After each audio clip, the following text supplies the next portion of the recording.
Oh, boy. Hey, everybody. This is Johnny Beane. 5:10 p.m. California time, March 12th, 2019. We got David Nesdahl. Dave! You got to say something. Oh, geez, I forgot. I'm wondering who's the moron, and it was me. Well, no, I'm always a moron. I almost did it too, man. Almost did it. Wow. Jay Hannon. Hey, man. Hello, everybody. If I seem like I'm excited today or tonight, it's because I'm a few dollars short in my bank account because I just might have ordered a new guitar. Whoa. But I'm not going to give any information out yet. Yeah. Just sit on that for a little bit. Okay. Awesome. Mm-hmm. Hey, Jonathan Mancuda. Hi, guys. Welcome to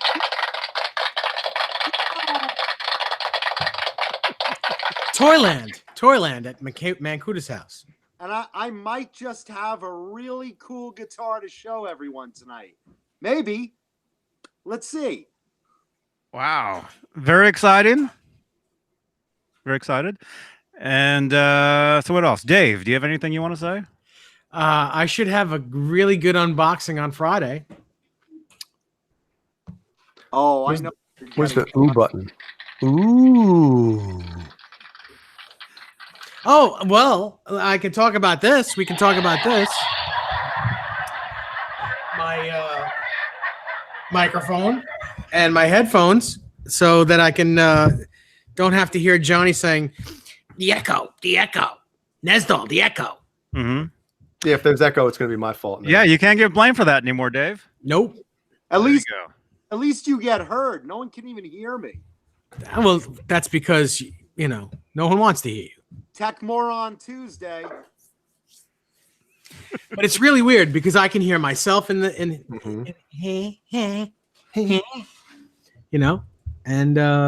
hear you guys, but no one else can. Mm-hmm. Yeah, it's better. I keep telling you guys. Now I wonder if it would be better if with playing guitar now because it's going through the microphone into the computer. Would that work or no? You mean actual guitar? You mean plugged in guitar? Plugged in guitar because it's the amp is here on my right going into the microphone and into the computer. Would it be better? Well, is it better when I do it? Because I have it never freaks out when you play. You have it. Are you plugged in? Is your guitar plugged in behind you? Well, yes, it is, Mr. Nesdahl. Well, let's hear it.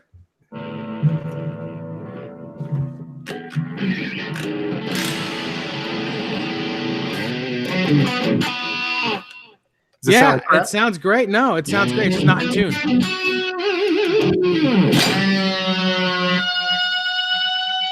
Yeah, it doesn't implode. Cool. It doesn't implode. Mm-hmm. Yeah. Implosion. Wow. That's it. That's the show for tonight. All right, good night. Good. I'm gonna go play with my microphone. He's gonna wear those headphones to bed. Are we good? Irish pie? He's gonna be sleeping in the headphones. Desiree is gonna reach over. No, that's my mic. That's not my microphone. She's like, "Oh, Dave, that's my. Don't worry, that's my microphone." I got a new mic. Oh, jeez. Here we go. So, should we give a quick update to everybody about our guest for tonight? That is going to be our guest probably soon. Because I posted something on Instagram. There was some tech difficulties. And John, do you want to explain or whoever? Well, before we do that, I just want to give a shout out to Michael James. Michael James, awesome. I'm getting a really, really cool, really old Floyd Rose from Michael James. It should be coming in the mail in the next few days. Ooh. And I wanted to thank Michael James for that. Nice. Wow, Michael James. Yeah. So basically, we were supposed to have a guest on tonight, but technical issues, and they will be back. Hey, tech moron. It is Tuesday. We should have known it was Tuesday. Tech more on Tuesday. Yeah. Tuesday. Oh wait, that's Mancuda's name. Well, he came up with it. Not that it's him. He came up with the name. But it's infectious. We always have problems on Tuesday. Right? Yeah. Tuesday. Yeah. Some of us. Although I don't know. Dave's microphone is sounding really good. Dave sounds really clear tonight. Yeah, but it took me a little while to get it set up because I'm not so schmott when it comes to the computer. So it took me a minute to go, oh yeah, click on that. Mhm. Well, they could hear you. Yeah. And remember, Dave, that mic will pick up everything. Ah, geez, no. But you know what though? It's more like isolated now, and you can't really hear the room echo as much. Not that Dave's audio was that big of an issue before, like it sounded clear and everything. But if something was happening in the kitchen or whatever, if somebody was cutting carrots, you could hear it. Who finished the damn ice cream? And put it who put the back in the refrigerator with only a swallow left in the container? I told you to leave the seat down, Dave. Why is that? Why is I don't know, but I'm going to start my own show. Now that I have my own gear, I'm going to start my own show. Uh-huh. Why is seat down the rule? I mean, David Nesdahl and Gear TV. Not if it was the last immigrant grocer on earth, honey.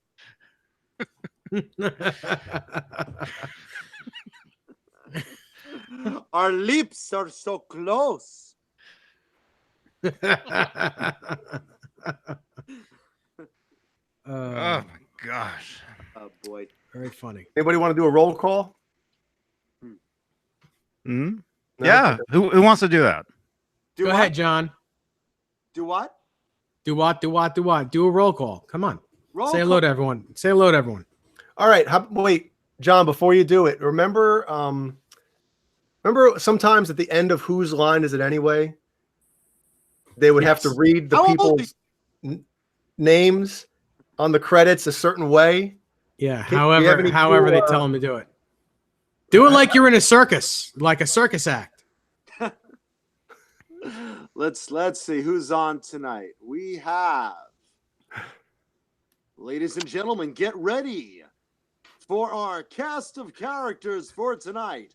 We have Ben Smith, 802 Blues, Vinny, 5150, Brendan B Squared, Butt Cheeks. Benjamin Smith, Vinny, 5150, John BL, 5150. Can't think of anything original, John. 7/8. Clayton James Chicks 1998 Hicks. Good God, that's a long name. Jim Nicholas, the new guitarist versus the old guitarist, the ever lovely Amanda Coombs. Mike as himself. Clayton James Chicks 1998 Hicks. Damn, that's still a long name. Donald Davenport, Jim Nicholas, the ever popular. What the fuck is your name? Genesis? Je ne sais quoi? Is that what it is? Je ne sais? Let's see who else we got. This is fun. It's gonna be the whole show, just this. Yeah, I know this. Hold on. I'm still scrolling. I'm still stuck on that name. Zach Thong. He's still scrotum. James Gum. Cameron Cooper, good evening. Bam, Ozzy. R2R3 locking knot. Oh, Cameron's with us. Cameron Cooper's with us tonight. The ever popular Cameron Cooper. One more time. That was a great show. Ashley Shepard. Thomas Santiago. Michael James. Alessandro Maribella. David Ennis. G. Bucknoff. Michael Bishop. I'm still scrolling. Todd, aka Soda Pop. All right. And the rest of you. Said your mic sucks. And the rest here on Gilligan's Isle. Hey, you know, you missed one name because I think he just commented, but the tech guy is here, and that would be nice to have a tech guy for the show. Yes. How come I didn't see his name? Thank God. Oh, there he is. He says hi. Hi. Tech guy says hi. Frank Corcoran. Which one's the tech guy? The tech guy's the tech guy. Oh, the tech guy. Hey, welcome. Barefoot mode. Cameron Cooper says the best shout out he's ever had. You'll get better. You'll get better. Yeah, when I have a work microphone, it'll be great. See, now it sounded great right there. Mm-hmm. So, Cameron, we were supposed to have Andy James on tonight, but there was some technical difficulties, and it was a tip of the hat off to you because you started it all. There you go. Mhm.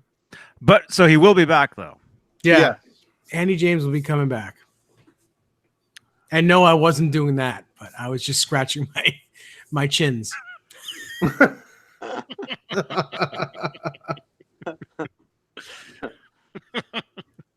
how's everybody doing tonight? Great. Good. Great. We know Johnny's had a very busy day. Mm-hmm. And he's got a million things to do. A million things to do. Mm-hmm. That's exactly right. Yeah, long day. Long day. Had to be over at the studio at 9:15 this morning. 9:15 your time, right? Like My time, yeah. your time. All right. Yeah. That's And, early. That is early. Are you still working on that the song, doing Hallelujah or something? Yes, actually I'm working on 4 songs Damn. that 4 have songs. that have to be done next week. You better go. You're like Yeah. Lynch. You're in like 10 different bands at once. Yeah. Sort of. Most of it's mixing. Most of it is half of it is it's all mixed. I have to mix all of them, but 2 of them I didn't play on, but I have to mix them. So you're sampling some rap music or what? no, it's all one of the tracks has some samples in it, but it's all actually recorded. Like I was there for the tracking of all the tunes. Nice. Well, Johnny, I've been meaning to call you out on something. When you were live last week or something, you were in there.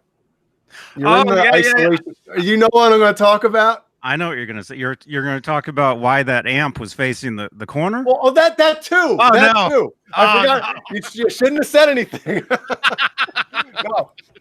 So I'm watching Johnny live, right? And he's in there. He's playing the part, and he's tuning his guitar. So he fires up his little, clip tuner. And next thing you know, he's like, "Oh, my batteries are dead." Now, if I was the engineer or producer in that studio, and the guitar player showed up, and all his batteries dead on his tuner, go home, get out of here. You're wasting everybody's time. I would have fired you out the place, man. Yeah. But see, I have 2. I use 2 tuners. That one and the Boss tuner on my pedal board. Okay, so it's not like you. Why would you use 2 tuners? I had both. two? I just had them both on. But yeah, the battery on the where is it? It's in my bag on the what's it called? The Snark? The battery on the Snark, I think is dying because the LED it got really real dark. Right? Is that what happens when the battery dies on that? Yes. Yeah. Okay. You guys want to see the tracks I did today? Can I give you another studio tip for anybody out there that's an engineer or even just a guitar player or band going into a studio? Usually, you have everybody use the same tuner. They do vary from time to time. Some are more accurate than others. So, yeah, that's a good tip to know. Try to use the same tuner. Even the drummer. Have the drummer use the same tuner. If you're tuning your kick drum to... Ooh. That's the snare. Oh, sorry.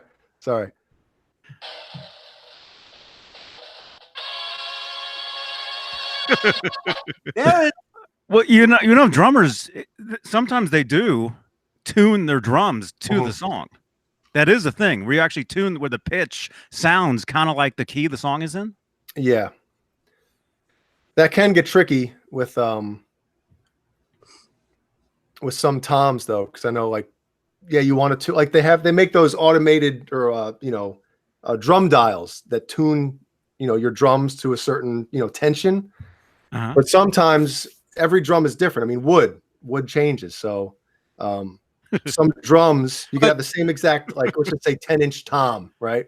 Am I getting too technical right now? Yeah, 10 inches of wood. That's right. Same 10-inch tom, but each tom will have to be almost tuned to itself once you get it to that pitch. You know what I mean? Yeah. One might have a little more. That doesn't sound funny. Anyway, yeah, studio stuff is crazy, and tuning drums is crazy too. Yeah. But anyway. Yeah. But hey, as far as studio tips, I'm all for them, man. I don't think tip. Don't put your amp a foot away from the corner of the wall facing it. You're trying to reduce reflections, not add them. Yeah.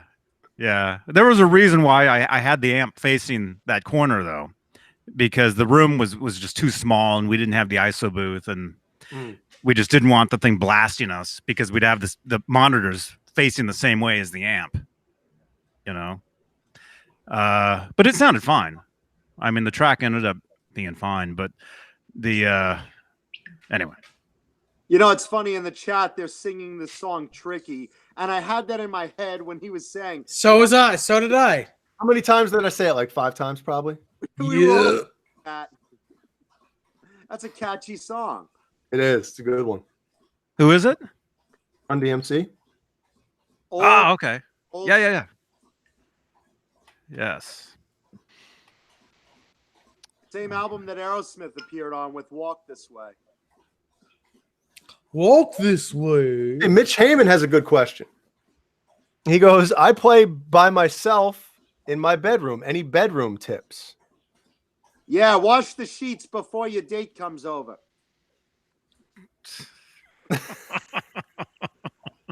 Here's your tip. And after? Just the tip. Just the tip.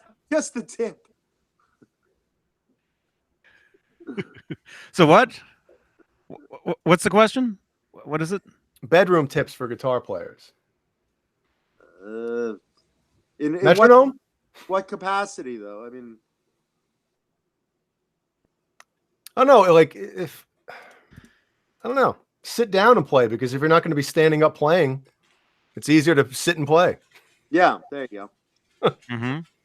But you should also play standing. You should practice playing standing up sometimes, because if you go play a show, or if you play with other people, on stage, you know what I mean?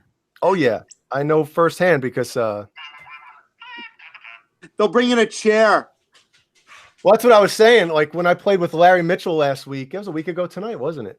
Yeah. I have been playing sitting down since I started back playing guitar again. And the night before, I'm like, crap, I can't pull up a chair next to him. I haven't played standing up in so long, and it is different. If any, it is crazy. But so I stood up the whole night practicing, and the next afternoon, and I'm like, man, it's almost like relearning a lot of stuff, because it just feels different.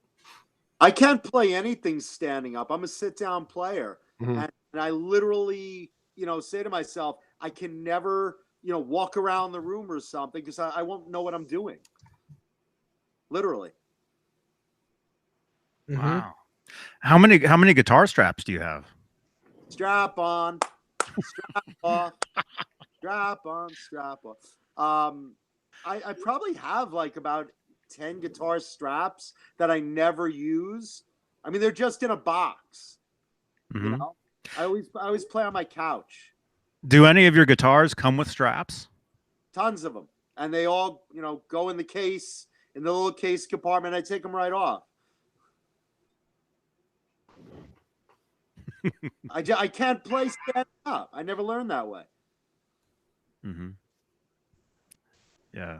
Well, that is a good tip.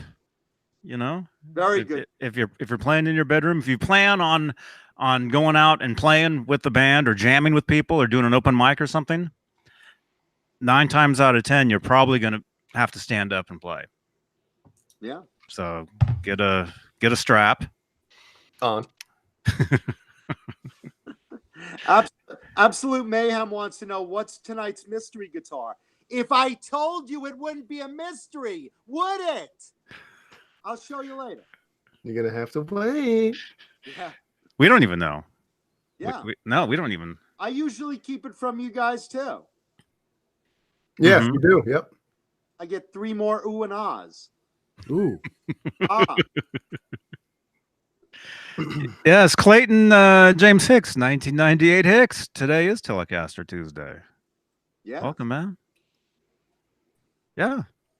And real quick, my very first gig I ever played, I was sitting in a chair because I didn't own a strap.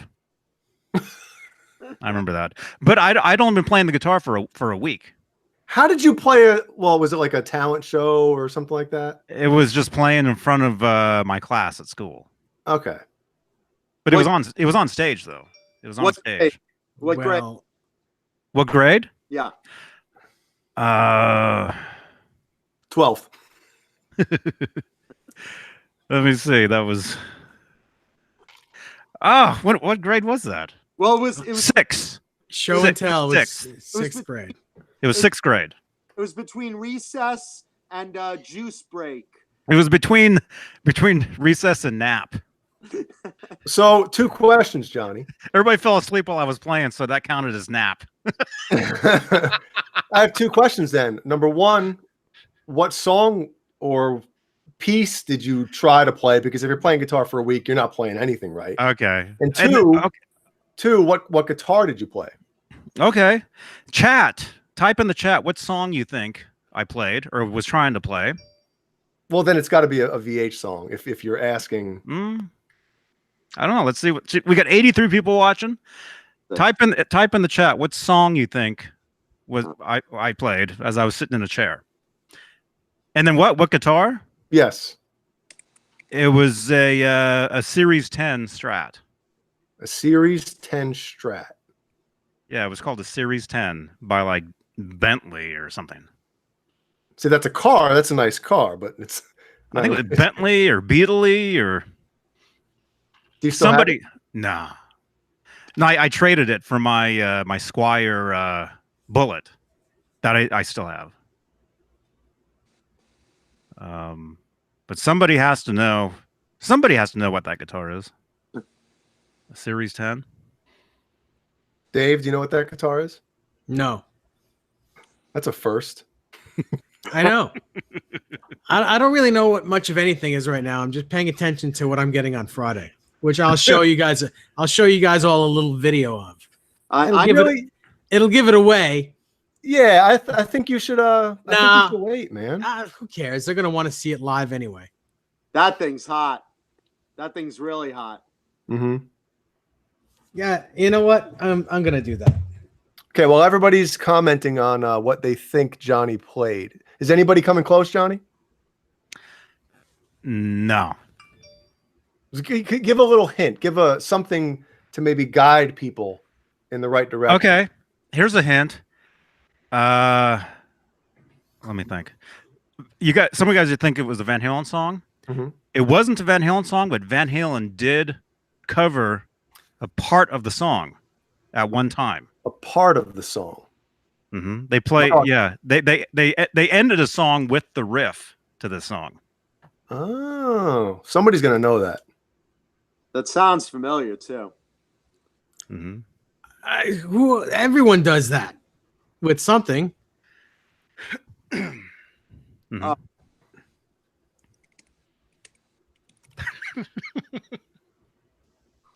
Day Tripper by the Beatles. No. Happy Trails. Mm-hmm.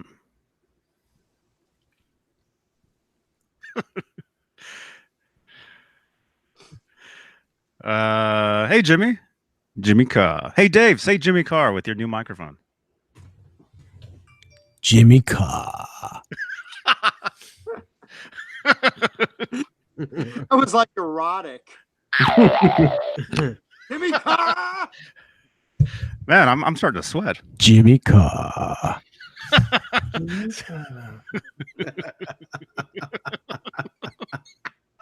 Hey, Jeannie. Never mind.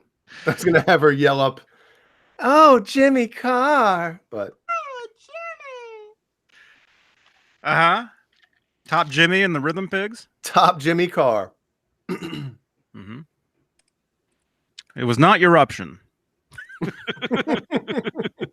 I'm about to have an eruption Friday. So's your microphone. I can't get my mouth open that wide. So nobody yet? No. No one cares. Say No, it. everybody cares. People are still. Say it. Say it.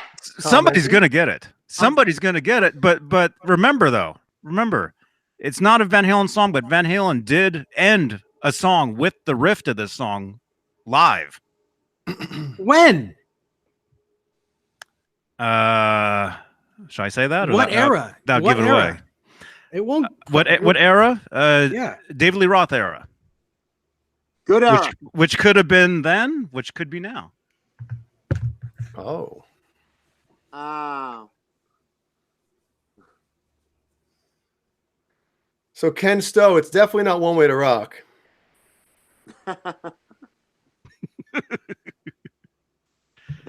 Oh, we got some hiding going on. Let's see what the deleted message was. Ooh, hiding. Ooh. Was That's it not even that's not even funny.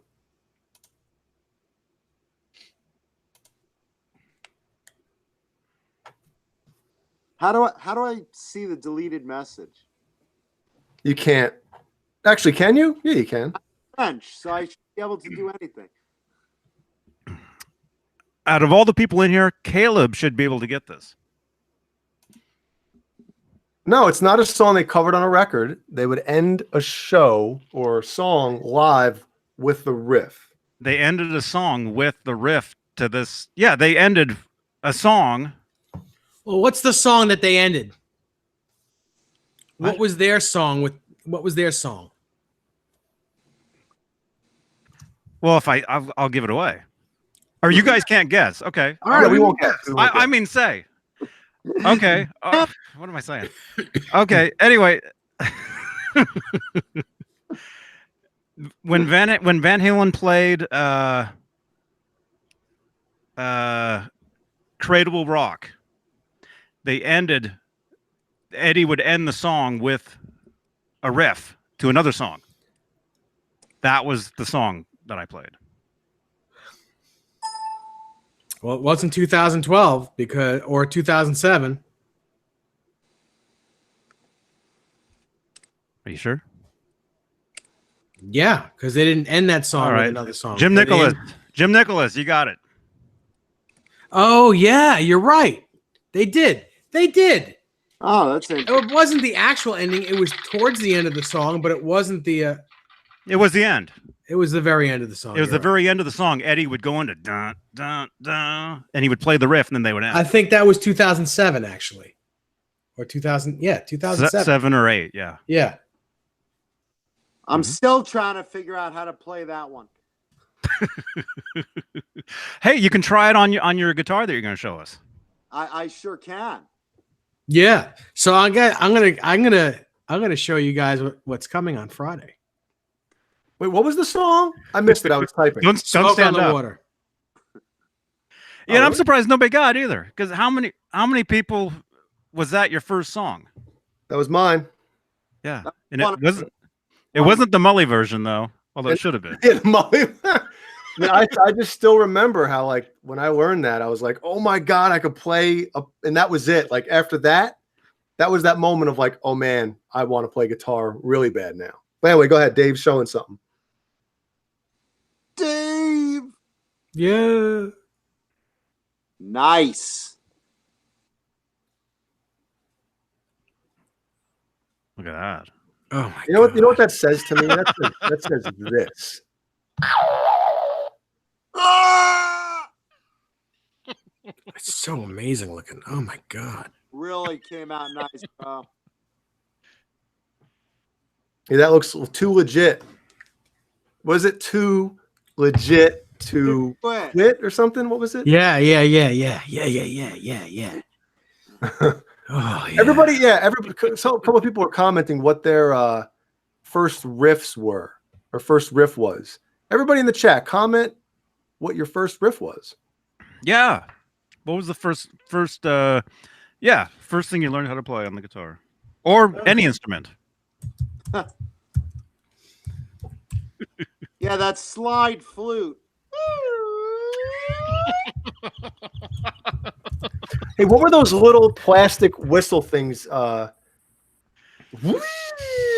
those things? That's it. It's Yep. a slide flute. It's No, not the pipe flute. The little tiny. It was a plastic- little circle. It was a It's little called tiny. a kazoo.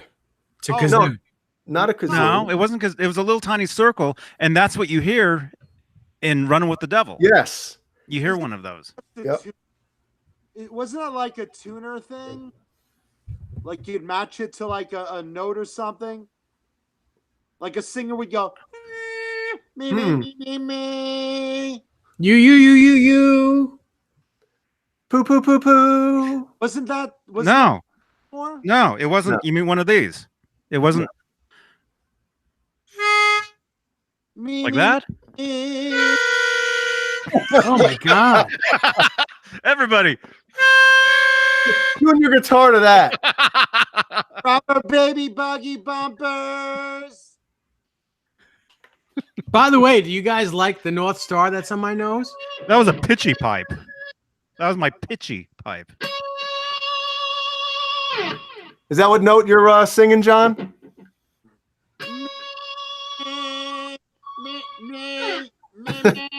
Me. And I think here was the note Johnny was hitting with his. Wait. Almost. Yeah. My note is usually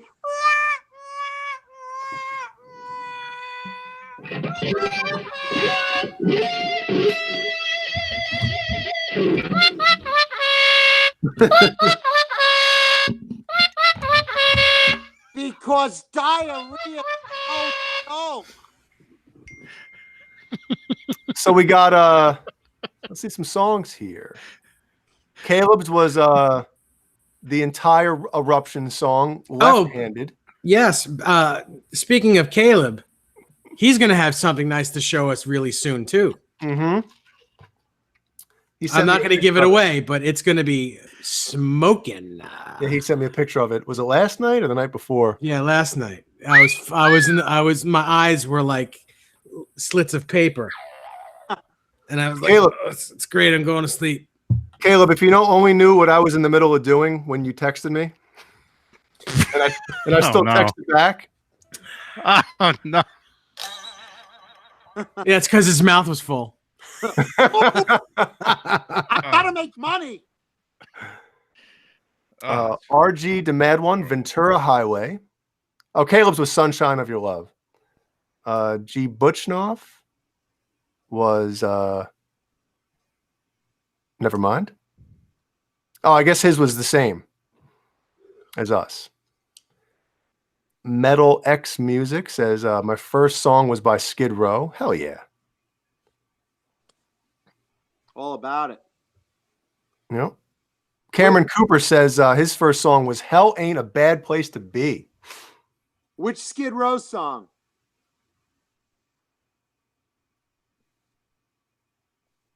Steve Carmichael, Hold On Loosely. David Scher, Smoke Underwater. Smoke Underwater. Smoke That's that new underwater. I wonder if you can smoke underwater. I thought that was called Smoking Hot Daughter. Oh, What that was called? Jim Nicholas, Cold Gin. John BL, Pretty Woman. Which version? The Van Halen version or the original Never mind. Todd Soda Pop, Alive by Pearl Jam. Thrash Metal was On a Bayou on upright bass. Got a lot of different stuff, man. Dave Nesdahl, who's that? Why does he have a wrench? He says the Mickey Mouse Club song. Oh, Stairway to Heaven riff, my bad. Mitch Heyman, Jumpin' Jack Flash, and House of the Rising Sun. We got some cool ones, man. Who had to enter Sandman? Matthew Stort.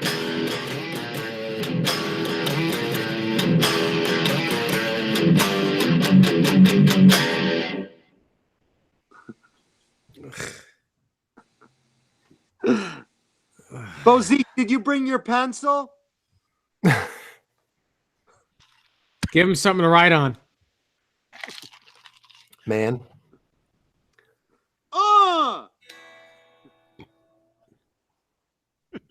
Brendan Butchick says Peaches by the President of the United States. Isn't that like...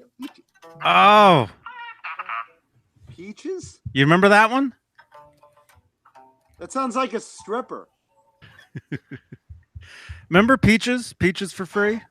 Peaches and pears. Remember that song? Yep. That was a big song. That was a big song. I've got a lovely bunch of coconuts.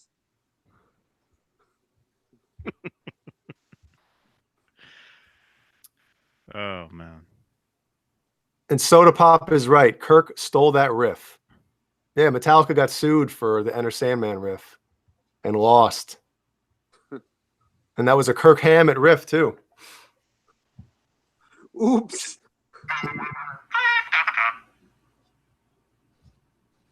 Remember when what was it? Vanilla Ice got sued.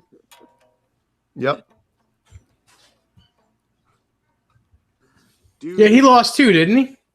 Oh, he lost big time because his defense was this. Yeah, the real song goes do do do do do do do, but my song goes do do do do do do do ting. There was an extra note in his or something. That was literally his defense. Right. Yeah. There was like a slight difference. I remember, but it wasn't. It was one note. But it wasn't. So it was literally do do do do do do do ting. But it was so close. Well, most people wouldn't hear the difference. No, it was the song. It was the real song. He got sued. He lost. Yeah. Ting. Oh, and he tried to cover it.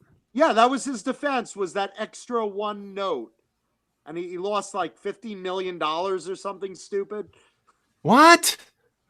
Vanilla Ice. Remember when he got sued? Yeah, no. That's how much money it cost him. That song was so popular at the time. Ice Ice Baby. Yeah. That whole thing. I don't remember the exact amount, but it was like staggering. Wow. That's back when you actually made money. Yeah. Being a rock star, you know? Or whatever he was. Yeah. And he turned into rock though, didn't he? He turned into like a metal band. A little late. Didn't he? Grunge era, he turned metal. It's like yeah.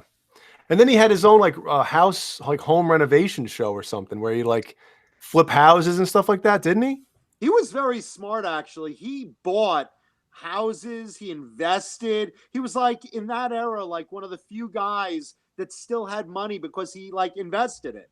Mm-hmm. Everyone was like doing blow and at the strip club making it rain. And then like look at MC Hammer, man. I mean, didn't they say he had like toilets made of gold and stuff like that? And he just like, well, he went bankrupt. That's what I mean.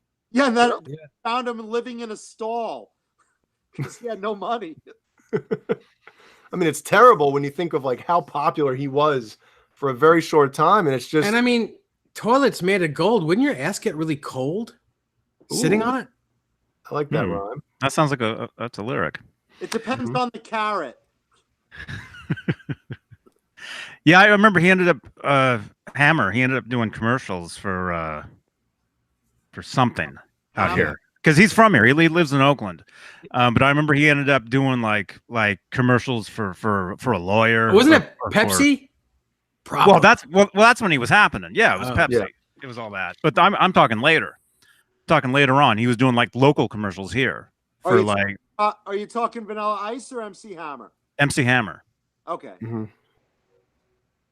Hi, I'm MC Hammer for Hammers. I'm selling hammers on the side of the road because I got no money. Yeah. Yeah. Yeah. Yeah, it's nuts. MC Hammer for sledgehammers. Sledgehammers. Vanilla sledgehammers. Vanilla Ice would drive by MC and see him on the side of the highway with a sign. We'll work for Genie Pants. Cameron, take care, buddy. Good night, man. Good night, Cameron. Good night, Cameron. Oh, it's late. It's late where Cameron is. Yeah, what is everybody it, go 1 a.m.? follow Cameron on Instagram because he's Follow him right to bed. Yeah. Mm-hmm. Yeah, if you guys want to see Cameron, go back a couple of videos, and you can see the video we did with him, and he's an awesome dude. Yep. Very good dude. You know, I remember when the 80s ended, a lot of guys just didn't see it coming. And they had like just bought like, I remember CC Deville bought this big mansion. CC Deville Poison, he bought this big mansion like in California, and he's like all about this mansion. And then like they wouldn't play his music at all. Like no Poison on MTV, no promotion, no new album, band broke up. He's like, I gotta sell my house. Yeah, it's that seems to happen a lot, I guess, in when trends come in and out as far as music. It's like, well, it wouldn't happen if they didn't put it all up their noses. Yeah. A lot of guys were snorting a lot of blow in the 80s. But I'm just talking about it's got to suck when you're like, one of the top bands in the world, and all of a sudden it's like you go from selling out arenas to we can't even sell out a club right now. You know what I mean? It's got to be one of those things that a lot of people have a hard time dealing with, man. Look at Winger. Yes. Winger was like the example of that. Beavis and Butthead killed them. Beavis and Butthead, they killed them, and the MTV stopped playing them, and it's like you just recorded one of your best albums that you worked so hard on. You're thinking like, this is gonna be it. We're gonna be rich. This is the one. And all of a sudden, MTV calls you up like 3 days before and says, "Hey, we're not playing your music. Oh, and by the way, you're being made fun of on Beavis and Butthead, that hot new cartoon." It's like, whoa. Reb Beach was selling his guitars to like make ends meet. Yes, I know. I have one right here. Well, that's a good one. Not Red Bone, but you get the idea. Well, you never know. It is signed by him. I wonder if Winger wasn't, anybody that's not a Winger fan, instantly they think of 17, right? And when I think of Madeleine. I think of Madeleine because that was the first hit. Mm-hmm. Well, I'm just saying, it's like, but most people, or if they're not a fan, I don't think they'd know any of their songs. I think most people, if you're not a fan, if you don't know who Winger is, but you've heard of them because of Beavis and Butthead. Yeah, most people have heard of them because of Beavis and Butthead, right? Or you've heard 17, because there's some people that I know that's like instantly, it's like, oh, that's the band that had 17, and it's like instantly you're kind of cheeseball because of that. Well, and I think if they were more known for, like, if the lyrics to that song were different, maybe it would have been different, because like Winger Pull, John, which what you were talking about, one of their better albums. Great album. They were trying to shed that whole like glam look and glam style by then. But I think the fact that like they were already kind of pigeonholed into that like glam thing especially with 17, there was no way of fighting out of that. Like Van Halen is one of the bands that was able to completely just, hey, we're still going to put out a #1 record. And no matter what kind of trendy music comes in, it didn't matter. Because they started in the 70s. It's like Van Halen Ozzy, Black Sabbath, Aerosmith, Metallica. Certain bands started really early. They didn't get Kiss. They didn't get caught up in that I'm a hair band, glam band, Poison, Whitesnake, Warrant, Winger. Yeah. Those bands. And I love Winger. I've always thought they were a really, really good band. Reb Beach is a monster player.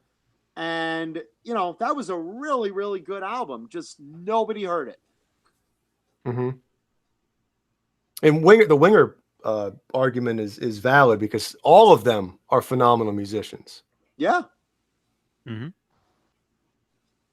Kip Winger is a really pretty guy, and he was in Playgirl, and they really played that angle of like how good looking this guy is and how white his teeth are. And he just happened to be a really good looking guy, but the guy has chops. Mm-hmm. He really can belt a song out. Yep. But we should do a hair metal show about it. Got to have hair first. Jay needs a Winger shirt now. You know what? I like their the original tour T-shirt. My buddy Anthony, who was my best friend growing up in New York, he had the Winger tour shirt, Too Tough to Tame tour T-shirt, and it had the green, this original logo right here. It was this. It was that logo with that thing in the Too Tough to Tame tour. It's just really funny how you have the Winger vinyl right there with you. Oh, it's not the vinyl. It's just the half a tab book. But here he is. You're talking about good-looking dudes, right? I mean, that's one of them right there. Hey! And right next to it is that box of tissues and that lotion. Vaseline. Look at. But yeah, you're once the grunge era hits, you can't look like that. That's you know what I mean? You just can't do it. Grunge just sucked. Kip's playing here, or I'm sorry, Reb. He's got the blue Kramer. I have that one too. Yep. It's in the rack now though, right now. And then Paul Taylor's playing the Ibanez right there. Ooh, which Ibanez is that? I don't know. Is that an S body? That's an R body, isn't it? Let me put my guitar down before I drop it. And, here, put that up on the screen, Jay. Yeah. Yep. A little higher. Now back it off. It's that light. Hold on. Let me turn this light off that I have up here. Whoa. That is a radius body. That's cool looking. Oh no, it's an S body. It's a Saber. That looks like a Saber. That's cool. I've never seen one that color. It's like the Skolnick. That's very cool. Right?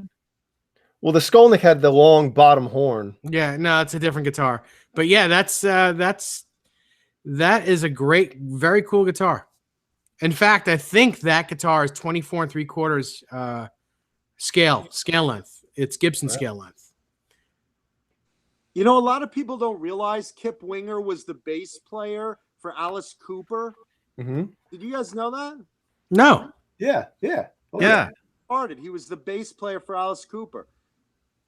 Mm-hmm. And Cooper got through the grunge era. Mm-hmm.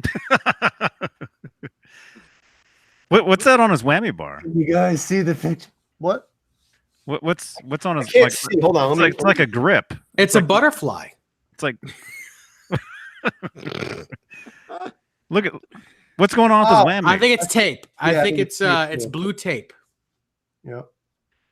Look how it looks like the bar is like sitting right on the volume knob. You can see it. It's over top of it. You can look see at that. Yeah. Huh. Good catch. Wow. Good catch. And that cocaine, a hell of a drug there, Johnny. That was yet another guitar that Reb had to sell to eat. Look, he's got the picks. I'm surprised you don't own that, John. You know what it is? I want some of Reb's old guitars, but even he doesn't know where they scattered to. I mean, he like literally pawned them. Wow. I know one guy that has like one of his red Ibanez's, the what's that weird shaped Explorer? Voyager. No, not the Voyager. That they called it the Voyager as well. The weird shaped one. Yes. No. The 3. It was something 3. Oh, what the fudge was it? See, I watched that. RB3. WRB3. He had a red one that he had painted, and some guy wound up with it. He didn't realize it. He like bought it in a pawn shop, and like he took off the neck, and it had some marking on it. And it was like he contacted Reb, and Reb's like, "That's one of my guitars." Yeah, during the dark times, I sold that. I'd love to get one though. I want a WRB3 with the Wingers style logo graphic. Yeah, you're talking to Johnny Beane on WRB3. that was my favorite one. The Sahara graphic. The one with the graphic of the album cover. Yeah, they made like 100 of them. In the what was the video? There was a music video where he played that. They're playing outside. One of them. And there's that guitar magazine with he's playing it, right? There's a bunch of photos of it. What song was that? I hated that guitar. Off the first Winger record. I love that guitar. It was one of the singles. I'm not into crazy looking shaped guitars. What are you talking about? You got the other Reb right behind you. Yeah, but it's Strat-like. It just has it looks like the Cookie Monster took a bite out of it. Me love the Winger album.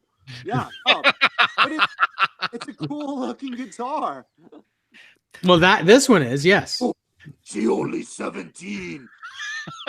What is that? What is that?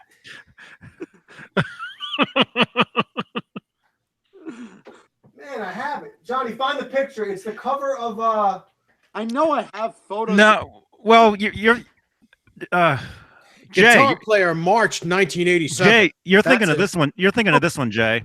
That No. Oh no, hold on. He's on the cover with Nuno Yeah, and George Lynch, right? No. Who's the guy that was in what band did he take over and then he ended up screwing somebody's wife? I know the Richie cover. Kotzen. Richie Kotzen from Yes. Poison. Yes. Yeah, but you know what? Oh, I Johnny, found it. I found it. The red one you just showed, that's the one like some guy bought in a pawn shop and like found out it was Reb's. Oh, okay. Now it's just like that one, but with like the album cover graphic. Is this it? Yeah, I've seen that. Let's see. Is that? It kind of looks like it. I don't know if that's it or That's not. it. That's the one. That is it. That's Yeah. the one. I want one. Yeah. The problem is I've turned down some of them because like they've been beaten the hell out of, and some of them turn like really dark brown, yellow if like you leave them out in the sun. But like if someone has a clean one, just PM me somewhere. Like this, like that. Yes. It looks. Uh-oh. Yes. Oh, it's just Mully. Mully's live right now, everybody. That's WRB3 with what's called There, paragraphic. right there. Yeah, Same artist that did the album covers. Yes. I like that one. I want one.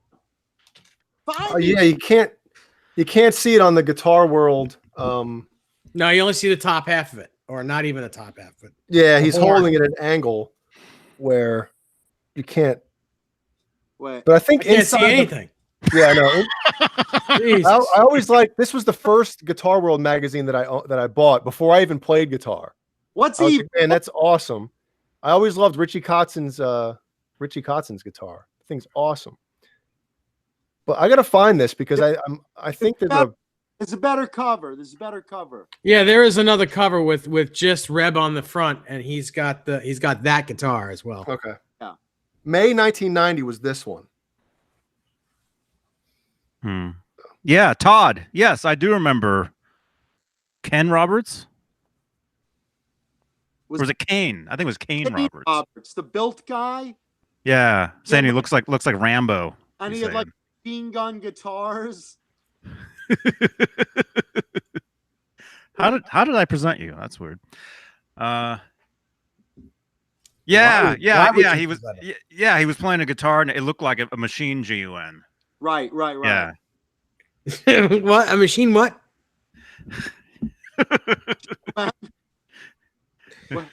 Are we censored on that word? Johnny's censored on that word. Oh, YouTube, they change Daily. all the time. All the words you can say, you can't say. well, I must be a dilly for them. What? A dill what? Oh, pickle. Jim Nope. Nicholas Kiss love GUN.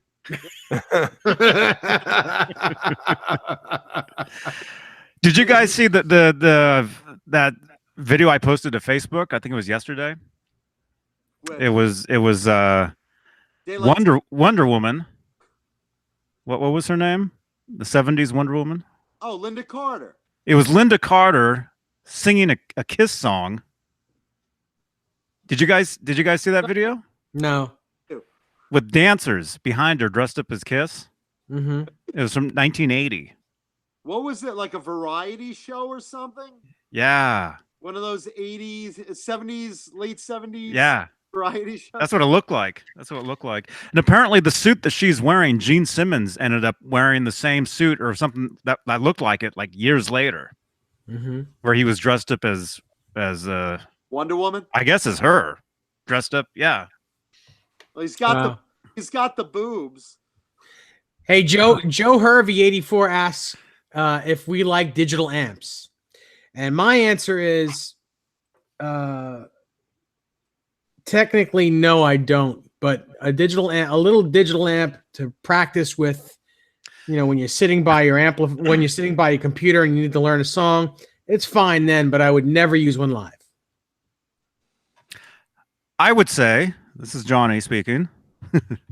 As far as the digital stuff, yeah, it's great to for me. This is just me. This is Johnny speaking. For me, this is Johnny. What the hell is going on over Oh. there? Somebody Who's pumping nitrous into your house?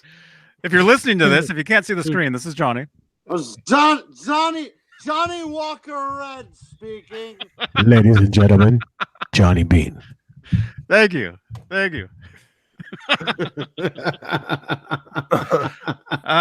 No, as far as the digital stuff, I would say for me, this is Johnny. This is Johnny again. I would say it's great for practice or for putting up doing a quick recording, like quick demo, something you're going to redo later, where you're going to use a real amp. That's it. Yes. When All right. How about the rest of you guys? when you say digital, do you mean solid state, or are you talking like a modeling amp? I don't know what. Yeah. Yeah, I like solid state. I love the GKM L250 from back. Oh, I love that amp. I love that amp. That's my go-to. I play it every day, even though I have a tube Marshall right next to it. Oh, should I go now? Yeah. Well, I'm slightly different. I think in this day and age, I mean, if you're recording or anything like that, not like demos, do whatever. Obviously, you could use a plug-in guitar amp setting for demos and stuff. But if you're recording like a real album, I would prefer using, a real amp and miking a cabinet. I've had a Kemper ever since, I think, 2015. And as long as you're sending that thing through a power amp into a cabinet, it sounds awesome. Mm-hmm. But if I were playing live right now, I would probably I don't know if I'd bring a heavy ass head and a guitar cabinet. I just don't know, man. I mean, I might go digital to play live. What about a combo? What about a I don't know. 212? Yeah, why would you have to bring a head and cabinet? I mean, I've been doing gigs on 112 combo amps for 30 years. Yeah. And There's Dave that. played Ibanez. But Joe Hervey, we would all recommend, I think, the Yamaha THRX, right? Is that what it is? THR10X. THR10X. I always mess that up. It's inexpensive. It sounds like a real amplifier. You certainly couldn't gig with it, but it's amazing. It's an amazing little bedroom amp. Yeah, it sounds awesome. That's what when I was plugged in before and just, you know, farting around real quick, that's what was on. And yeah, it awesome. sounds incredible. Really sounds incredible. What do you guys think of those little orange amps, the little tiny terrors, and what do you guys think of those? The ones that are like this big? Yeah, the little orange. I've never tried one. I've never tried one, but I hear good things about them. I remember at the NAMM show, there was a huge... Well, John, maybe you saw at the NAMM show. Did you see the orange booth? They had a huge pile of those things. They always do. They have like every model they make there. Mm-hmm. And hey, Sean. Sean Silas. Hey. Hey, Sean. Someone brought up... How's that sound? Is that all right? Good. Sounds great. Yeah, sounds good. That's that little THR10X amp.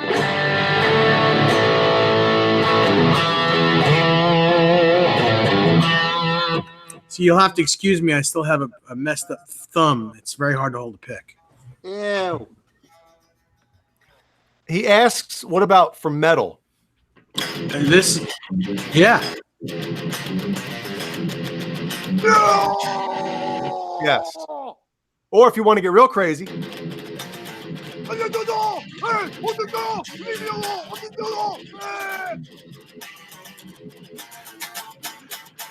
Wow. Yeah, for metal, they're awesome. All downstrokes.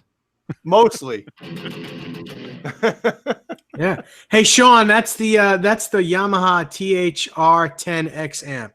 It's a tiny little Yamaha amp. Yeah. Thank you for the compliment on the tone. Unfortunately, like I said, it's very hard to hold a pick and play.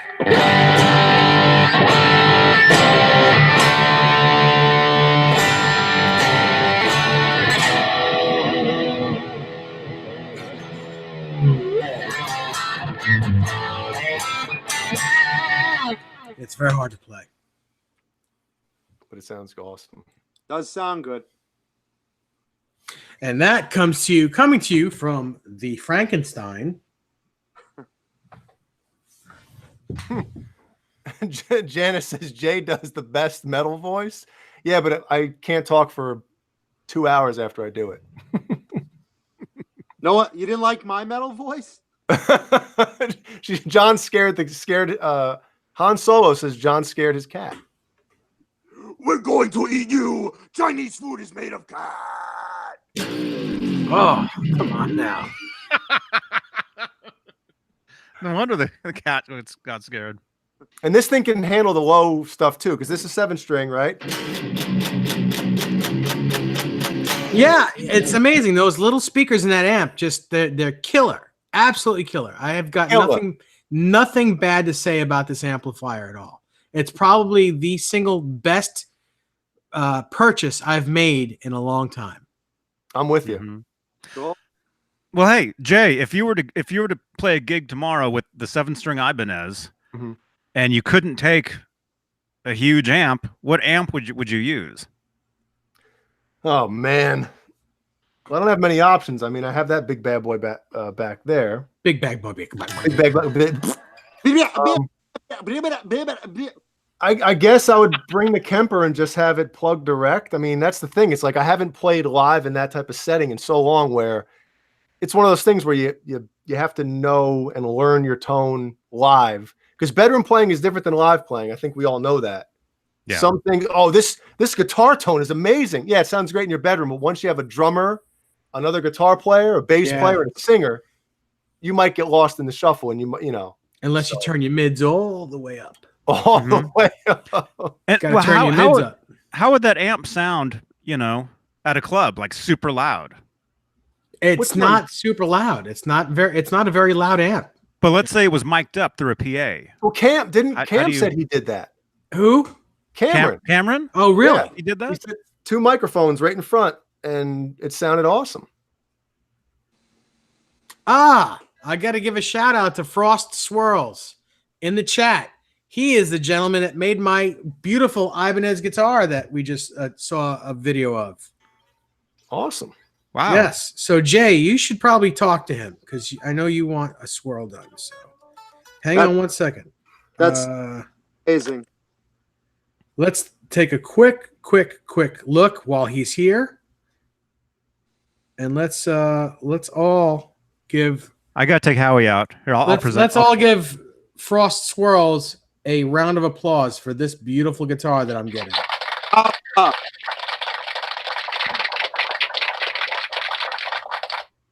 And also a couple of these too. Yeah, that guitar is just—it's absolutely blowing my mind.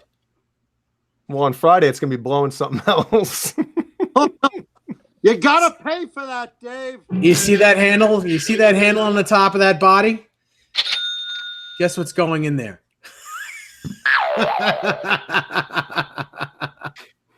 And you're gonna hold the guitar standing up with no hands. You damn right. You won't need a strap. Yeah, you can play the 6th grade talent show with no strap. It's a strap on. Oh no. Well, I know one person that could actually do that. So, Dave, if anybody wants to have their guitar swirled, is there somewhere they can contact? Contact Michael James Frost on Facebook. Michael James Frost on Facebook, and tell them I sent you, and he will take care of you. 0% off. No, I'm not. I don't give money off. I'm not. I said 0%. Oh yeah. I thought you said 10%. I was like, whoa, whoa. No. Yeah. Ask No. all special. They'll upcharge you. Yeah, that's right. Jew guy. I'm a Jew. There's 2 Jews. 2 Jews walk into a video store. No. Here we are. 2 Jews walk into a lot.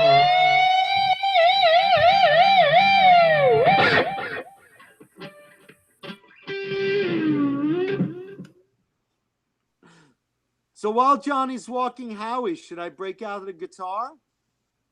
Yes. Oh, yes. And by the way, it's not Michael James Frost on Facebook. It's M Frost Guitars. M Frost Guitars on Facebook, and tell him I sent you. Let's see. Tell him I sent you. Tell him. No, never mind. Put it down in the chat too. Oh, Johnny will have to do that. Okay. John,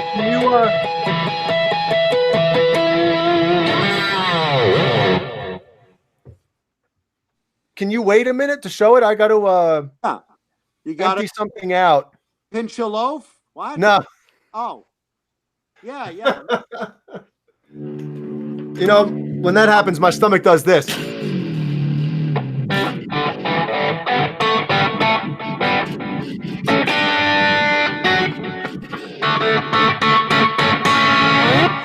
Whose guitar does this? You know, I just My thought God. that would be a really cool toilet flusher, a whammy bar. Ooh. Wouldn't that be cool? And then a sound comes out every time you flush. It goes. Van Halen painted toilet. That'd be great. All right, I'll be right back. I'll try to make it quick. Killer Chimp 12 asks a great question. Why do you guys think a lot of Kahler players from the 80s end up switching to Floyd Roses in the end? What's the advantage Floyd has compared to a Kahler? Well, Kahlers break. Floyd's generally don't. Kahler's also the nut on a Kahler. In my experience, because I've had a couple in my experience, the nut is a softer material than the Floyd Rose nuts. It's a softer steel, and they end up stripping a lot faster if you're not if you over tighten them. The clamps in the Kahler nut at the top, the locking nut, they're small, and they do get where the strings leave an indentation. Yeah. Indent. Indent. They leave an indent. And it ends up where the strings, they move underneath that clamp, and they don't stay in tune. So They strip and slip for sure, Sean Silas says, and he would know because he builds guitars. But with that said, Kahlers are easier to set up. Kahlers are easier to change a string. It's a trade-off. Yeah, and it's a different feel. It's the bar itself is a very different feel than a Floyd Rose. Floyd Roses tend to be heavier. They're just, I think, more rugged, more durable. They take a lot of abuse. There's less. It's less invasive to your guitar body than a Kahler. A Kahler, you're gonna have a big hole in the top of your guitar. That's true. But they make top loader ones too, don't they?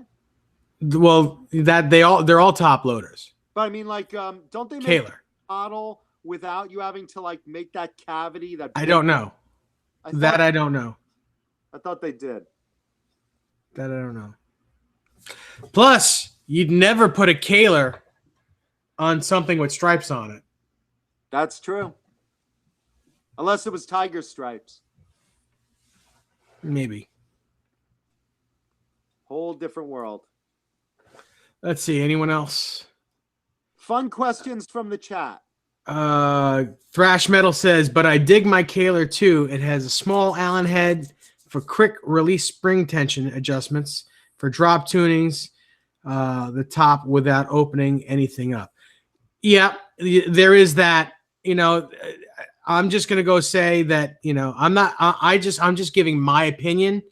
As far as I'm concerned, there are guys that love Kahlers and guys that love Floyds, and usually the guys that play Floyd Roses don't like Kahlers, but the guys that like Kahlers and Floyd. They like them both. I like them both. And I'll tell you, Floyds are like a nightmare. I can't set up a Floyd. I can't do it. Yeah. Jim Nicholas, yes, Vi did have a Kahler on a couple of his guitars. But back then it just, Jackson would give him guitars and not necessarily put a Floyd on it. They would have a Kahler on it and Vi would just use it. I would imagine that if Vi had to pay for those guitars, he wouldn't have gotten a Kahler on it. Well, hold on. His green Jem #1 had a Kahler. No, it didn't. Sure it did. No, it didn't. Never. His green Jem? Yeah. His own green Jem. It definitely had a Kahler. No, it did not. It did not. It had an edge on it. Had an Ibanez edge on it. Never had a Kahler. No, he had one with a Kahler. I remember this. I'm telling you, none of them did. I wish I could access this. Look at the picture of the guitar on it's in the Rock and Roll Hall of Fame. Just Steve Vai green Jem. Hold on. Rock and Roll Hall of Fame. Okay, hold on. I'm gonna Google it. I remember seeing this. Let's see. Hold on. Oh, please, it says any pro or con thoughts on the current Wolfgang Specials pickups? I think they sound great. As far as I'm concerned, they're exactly the same pickup as you get in the USA model.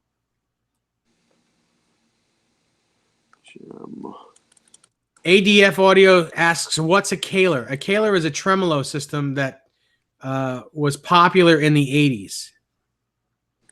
Really? Don't know what a Kahler is?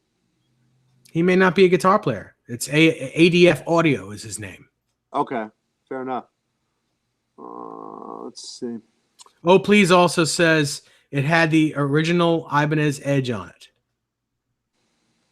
I remember seeing this on. There's like what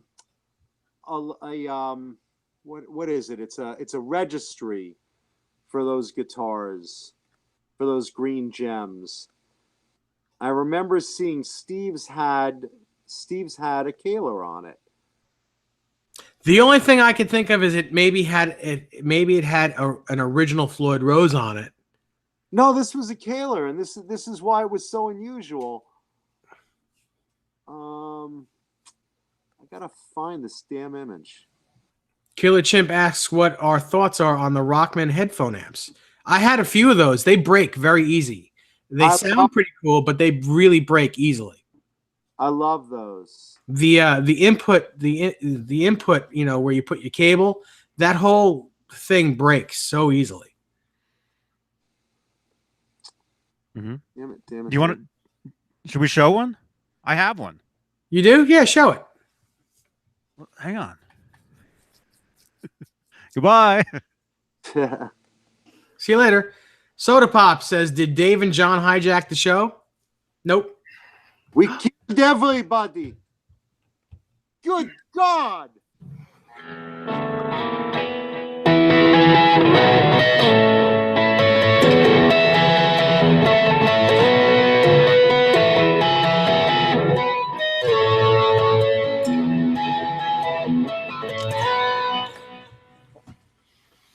She's only 7.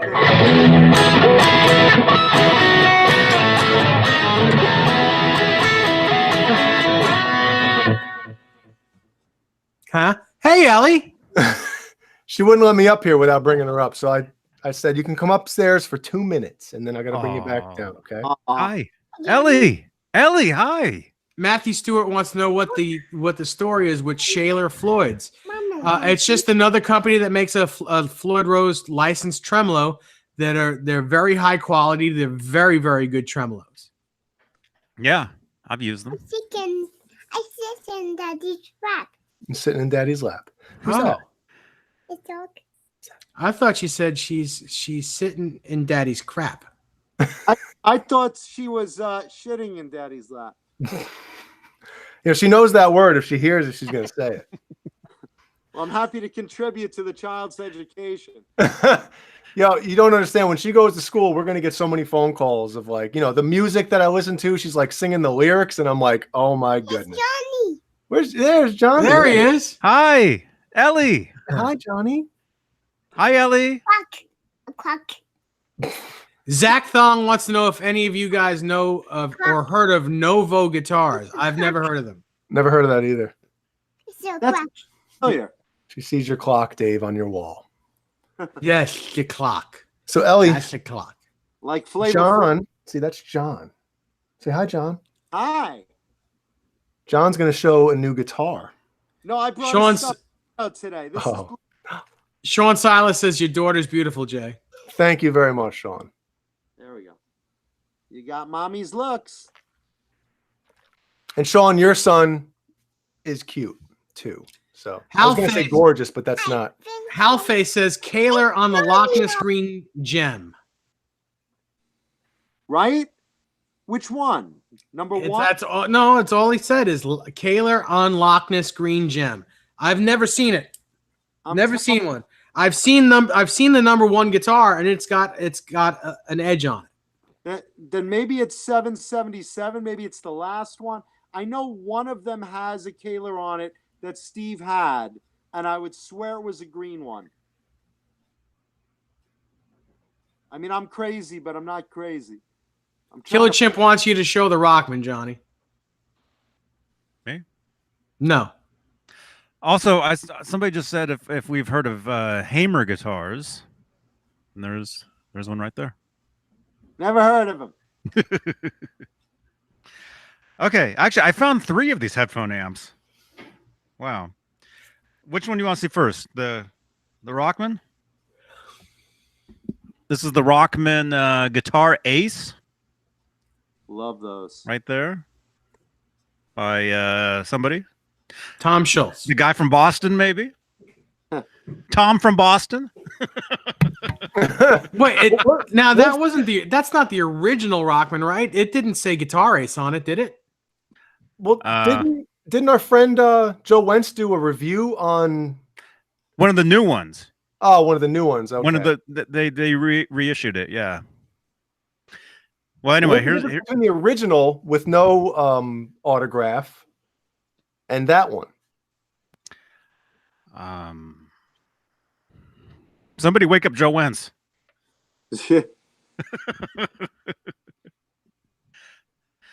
I'm sure John Biel. Oh, he's not here. Wait, so blurry. Tube Supio says definitely one of the original prototypes had a Kahler on it. Number 0. I just looked it up. It's number 0. I can't really get a good photo of it, but it has. This is on the Green Gem registry. This is number 0 of 777, and it's Vise, and it has a Kahler on it. Oh, but that's a Floyd Rose by Kahler. That's not like one of those top-loading Kahlers that you'd find on a BC Rich. No, it's not a dig in deep Kahler, but it's a Kahler. It's a licensed Floyd Rose by Kahler. Yeah. Kahler's That's a made different story. regular Floyds. Yeah. Regular Floyds, but they said Kahler on them, but it was like a regular, but it was like the rubbery kind. Yeah. Right. Yes. Like a square Kahler. It's a Floyd styled Kahler. Yeah. Yeah. Kahlers were making Floyd Roses for a little while. But yeah, it's a Kahler. Yeah. Technically it's a Kahler. All right. But that's not what I think of when I think Kahler. Hi, Ellie. Hi, Ellie. You know, I got you, BB. Sorry. I know I'm gonna have to plug these things in. those Will are they still work? cool. Probably. I've got a couple other ones here. Yeah, actually, I'm gonna do a video with these things, audio, so you guys can hear what these things sound like. Those things were. What? I have. Dave. Sorry.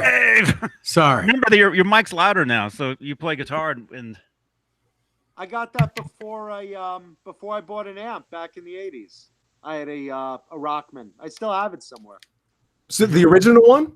The original Rockman. Or Oh, we got to do a comparison then between that one and the Tom Schultz one. Well, they're all Tom Schultz ones. So, Johnny, my screen that I have above this monitor, I paused it when the video started, and it's just you going. So she keeps pointing up there and said, "Johnny there, Johnny Is there." it the same as this? Because I did the same thing. Johnny Bean. See? Hi, I'm John Beane. Yeah. It's And that's John. You like his hat? You like his pink hat? I'm gonna have to get you one. John, where'd you get that pink hat? At the Pink Hat store. It's was it a Neffy, whatever the fudge it is. Wow. Let's go, Joey. Mm-hmm. You like the Blue Rhino? Like the Blue Rhino? Yes. Yes. Cool. So now you got to send that to her. You know that, right? Yeah, and the hat. This is one of my prized possessions, Blue Rhino. I have them all over my Facebook. Blue Rhino. Well, do you know who this is? Blue Rhino. Oh, it's a little piglet. It's a pink piglet. Who's this? Peppa Pig. Peppa Pig. I thought I was the only pink pig on this show. No. Love that. That's funny. Speaking of pink, do we want to see a guitar? Yeah. I got. Yeah. Are we done with the No. Bachman yet? Oh, I'm sorry. No. I've got two more. Real quick, I'll show them. And yeah, I'll make. I'll do a video with these. Here's another one. This is the Boss. Oh, Right there. Oh, look at that. I've never seen that before in my life. The Play Bus. Yeah, I've never seen that either. Looks like this. What year is that from? 1962. That was at Woodstock. It's got to be 80s. This was Henry. Fair, Johnny Fair. What? Fair, Johnny Fair. And then- Doesn't have a year on it? Hi. No, but I'm sure Wikipedia. Ellie, he's 1745. Sure, Wikipedia I'm could tell thinking us. early 90s. Pepperidge Farm remembers. Sean Salas wants to know, Johnny, where do you get these cool 80s gadgets? Oh, Where- I got him in the 90s. Where does he get those cool toys? Steve Anderson. Steve. What? Steve Anderson. See? Everyone thinks we either fired you or you hate us. No, it's Mhm. all good. It wasn't him. Or both? One more. Here's one more. I think Mancuda might get a kick out of this. Oh, an old BC Rich Yeah. one. Yeah. Wow. That's cool. And it's got pink writing on it. Looks like that. How sweet. Yeah. Old logos are always pink.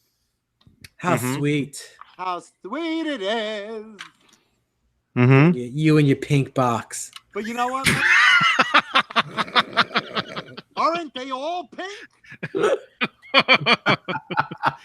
One would only hope. Okay, so I'm gonna keep these out to do a video so you guys can hear what these things sound like. So I'll do that. All right, Jonathan, Real quick. go get that pink thing. Chikai, I do have a lot of old Charvels. I'll bring them onto the show. But Sean Silas brought up CC Deville, and it's a funny coincidence that he did, because today's guitar was one of CC Deville's. Let me turn a light on so you can see it.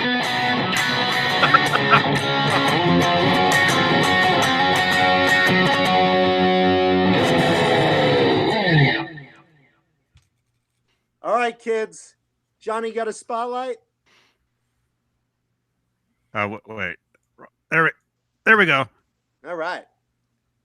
Here we go, boys and girls. That one. Wait a second. Wasn't that guitar on a video? It was on a lot of videos. This one is CC Deville's BC Rich Nagel guitar, painted by Wow. Is that graphic? Is that the same as Rio?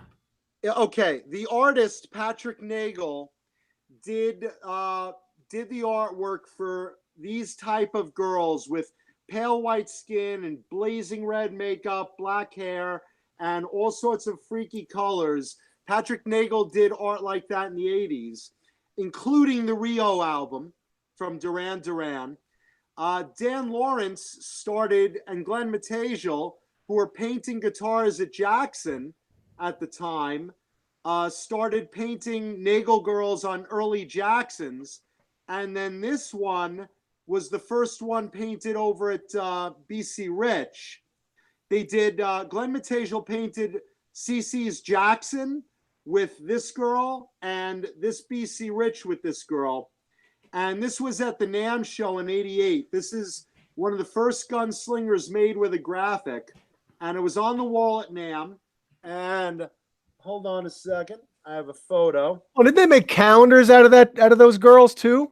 All sorts of stuff. Absolutely. You find girls like this in hair salons.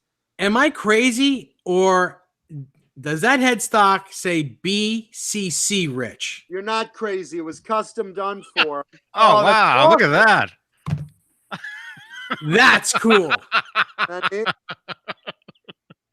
And this is nicknamed the BCC Rich Nagel. Originally, it had this headstock on it. I don't know if you can see it. This is when it was first at NAMM, when he first pulled it off the wall. Can you see that, Claire? Yeah, sure. Mhm. It had a white headstock, and CC immediately changed out the neck because he wanted it to say BCC Rich. And so there she blows. And multi-tone pink. He put a pink pickup in it a little later. Super distortion. How unfortunate. I was going to say, what are the characteristics of the super distortion pickup? You mean stupid distortion? No, I'm sorry. Actually, this one, it started PAF Pro. PAF Pro. It started with a super distortion. He put a PAF Pro in it. So yeah, the little hex nuts are the giveaway on that. I don't know if you could see. Mm-hmm. The little hex nuts. So yeah, this is a PAF Pro. He also liked what was it? The Duncan distortion, which is in another guitar I have of his that I'll show another time.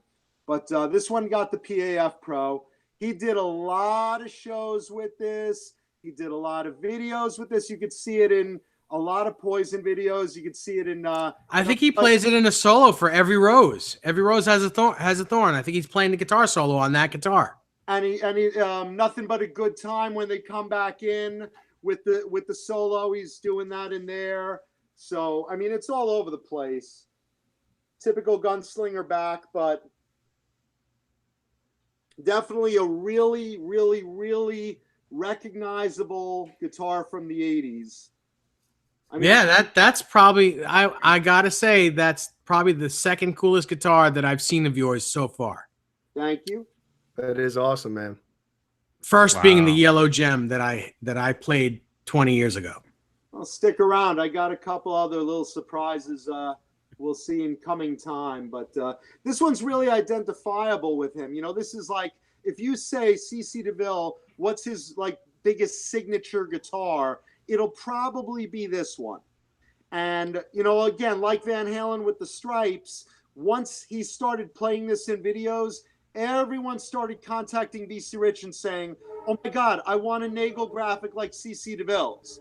And they were starting to crank these out on Gunslingers, and they got a cease and desist from the estate of the artist Patrick Nagel. Really? Yeah. So they made probably about somewhere around 50 of this graphic before they had to stop. Huh. Did they make basses with that graphic as well? Huh? Basses? Basses? They Basses? did that too.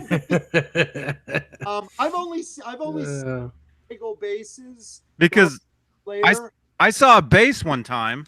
With the Rio graphic. With specifically Rio? It was this graphic exactly. Okay, it probably wouldn't be BC Rich. You know what? It might be Jackson. Michael? Or Janet? Don't say that name. Not on here. Leaving Neverland. Goodbye. Ah. Not again.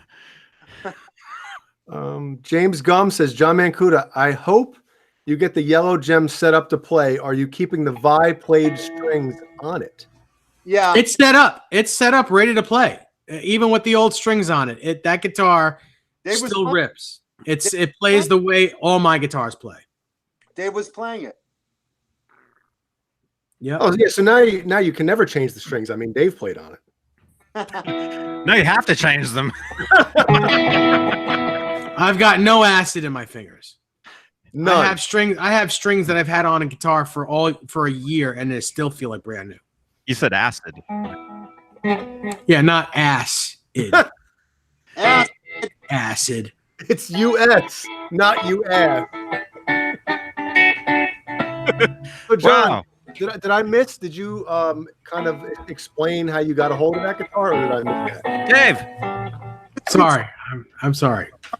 This guitar went from CC to his old manager, Howie Huberman.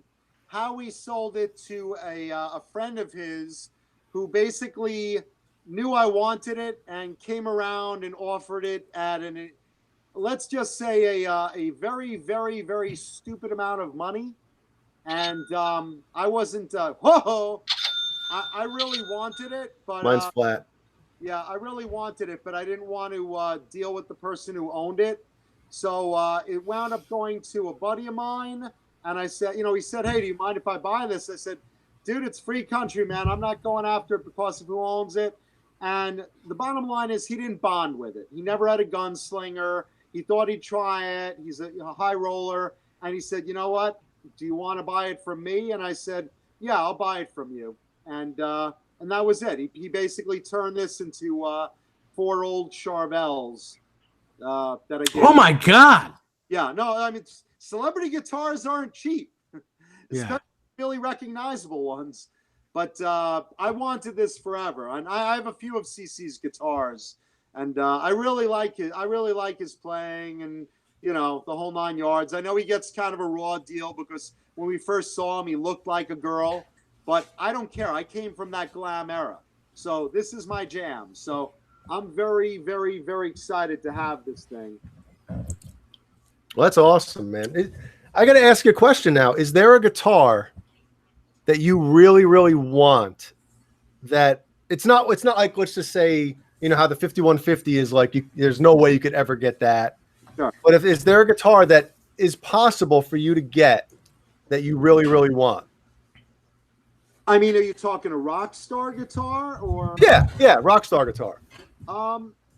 There are a couple out there, and again, I'm friends with a lot of those guys. So there are a couple out there that I've left guys with offers, or I've bought from. You know, I've bought guitars from, you know, a lot of rock stars, you know, guys I'm friendly with, and you know, even private collection guys, you know, they know me that I like to, like, you know, say, hey, if you ever want to par with this, let me know. So you know. There are guitars like that I'd love to pick off that I have, you know, first dibs on, you know, in some cases. So, you know, look at the love Dave's getting. Hi, Desiree. I can't hear what they're saying. Oh, they can't hear you. Anymore. She can't hear you guys. Oh, hi, Desiree. Oh!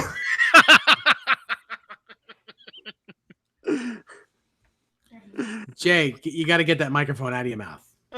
Out of my what? Hey, you know, Dave, you don't need the popper stopper. Your mic sounds great.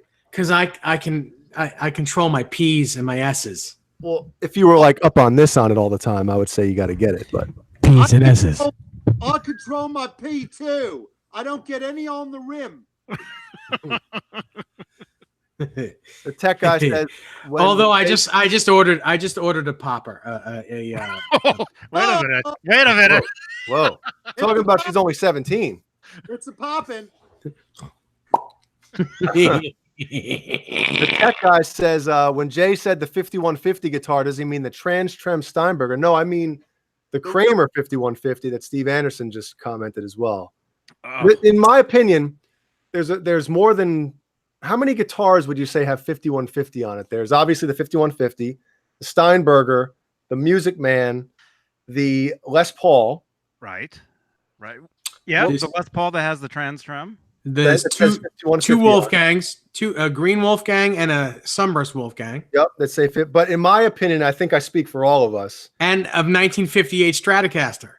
And a Stratocaster. There's really only one 5150. In our opinions, I think, right? 150. Well, the real for real, yo. As in 1510? 151510. 15151550. Right? I mean, if I were to say, my favorite guitar is the 5150, you wouldn't say. You would have to say the 5150 Kramer guitar. That's the right. Yeah. Because if you look at this right here, that guitar says 5150 on it, and there's tons of those out there. And I bet you Eddie has at least one of those. I know, but At I least. think if you were to name a different one, you would specify, like the EVH GEAR 5150 or the Steinberger 5150. Well, I would just say the Steinberger because you don't even have to say 5150 because the Steinberger, he only used. Well, he used two. He used the black one and he used the striped one. But he's known for the striped one. Nope. And he also had Steve Anderson knows this. Steve, there was a 12-string. Yes, the OU812 guitar. OU812 on it. Right, Howie? Right. And he had several Wolfgangs with Trans-Trems in them. He also had a Les Paul with a Trans-Trem in it. Speaking of Trans-Trem, did you see that Yes. Lock Bodies now is making the Wolfgang body? Well, he's making one. He's making one for somebody. Oh. Because I was like, man, I'm thinking about not ordering a guitar and finding a Trans-Trem and ordering that body, but oh well. Yeah. real quick from the audience, Chikai Hinohara, whose name I'm probably butchering to death, I'm sorry, wants to know, how's this gunslinger compared to all my other gunslingers? This one, the board is just a little bit wider, just like a smidge. And I have about 70 gunslingers. but CC Jesus. likes his boards a little wider, so this one has a little bit wider neck. Do you have any other graphic gunslingers, or are they all solid colors? Almost all of them are graphics. Most of them are graphics. I have about 15 Nagels alone. Wow. I really love this graphic. I was one of those guys that saw CC playing this and said, "Oh my God, that guitar is really, really cool. Very 80s." Now, would you consider getting rid of any, selling any? I've parted with like 2 over the years in trade, but I really don't. I try to buy more. I really love this. It's like my favorite gunslinger graphic. You don't have any. Okay. Do you have any of Chris DeGarmo's guitars? No, but I have 2 of Michael Wilton's. My friend manages Queensryche, so I have a direct line to Michael Wilton. And I have Get him on the show. I will. A direct, like a bat phone, you mean? Or like Commissioner Gordon's? The Tri-Reich phone is sitting behind him. He's like, Underneath the The glass, the little fake glass. You lift it up. Yes, Queensryche. you don't even dial. You just lift it up and you pick up the receiver and he's on the other end. No, I wonder if DeGarmo got rid of any of his guitars. No, he has them. He has them. I want one of Chris DeGarmo's originals. I think a few wound up in the Hard Rock, but most of them he still has. He hasn't sold them. Now, is it true that he is still friendly with like the guys that are still in Queensryche? Yes. Okay, because Yeah. that's what I heard. I don't know about Jeff. Why do you leave? No, not with Jeff. I don't think with Jeff. Right. But But he's still friendly with the active band Queensryche. gotcha. Yeah. But I still don't have one of his guitars. I want one. Yeah. I give him a few I want. I know he has them. Why did he leave the band? I mean, that was that time of, the music scene was changing, grunge was coming in, Jeff was disagreeing with a lot of the band, creative differences, and he just wanted to, kind of drift off at the time. Yeah. Great question in the chat. Smash Doll Day. John Mancuda. Hey, John, have you ever thought about having your collection photographed for a coffee table book? Ooh. I've been asked that a bunch of times before, and I mean I've been presented with that a few times, but I mean I haven't done it. I don't know if I'd ever do it. You should do it and say that you want some of the you want to be part of it. Well, yeah, I wouldn't do it for free, but No, yeah, I mean, but people do it. I mean, for a lump sum, or you get part of the book. yeah, I mean, maybe someday, but no, I've been presented with that, but I've never actually done it. I like sharing them with the community, the guitar community, just for free online, on Facebook, on chat boards. Now, I have a part 2 to that question. Shoot. Are there any guitars in your collection that you would not want in a book like that? Ooh, that's a good question. That is a good question. There are a couple of guitars I have that some people don't know I have.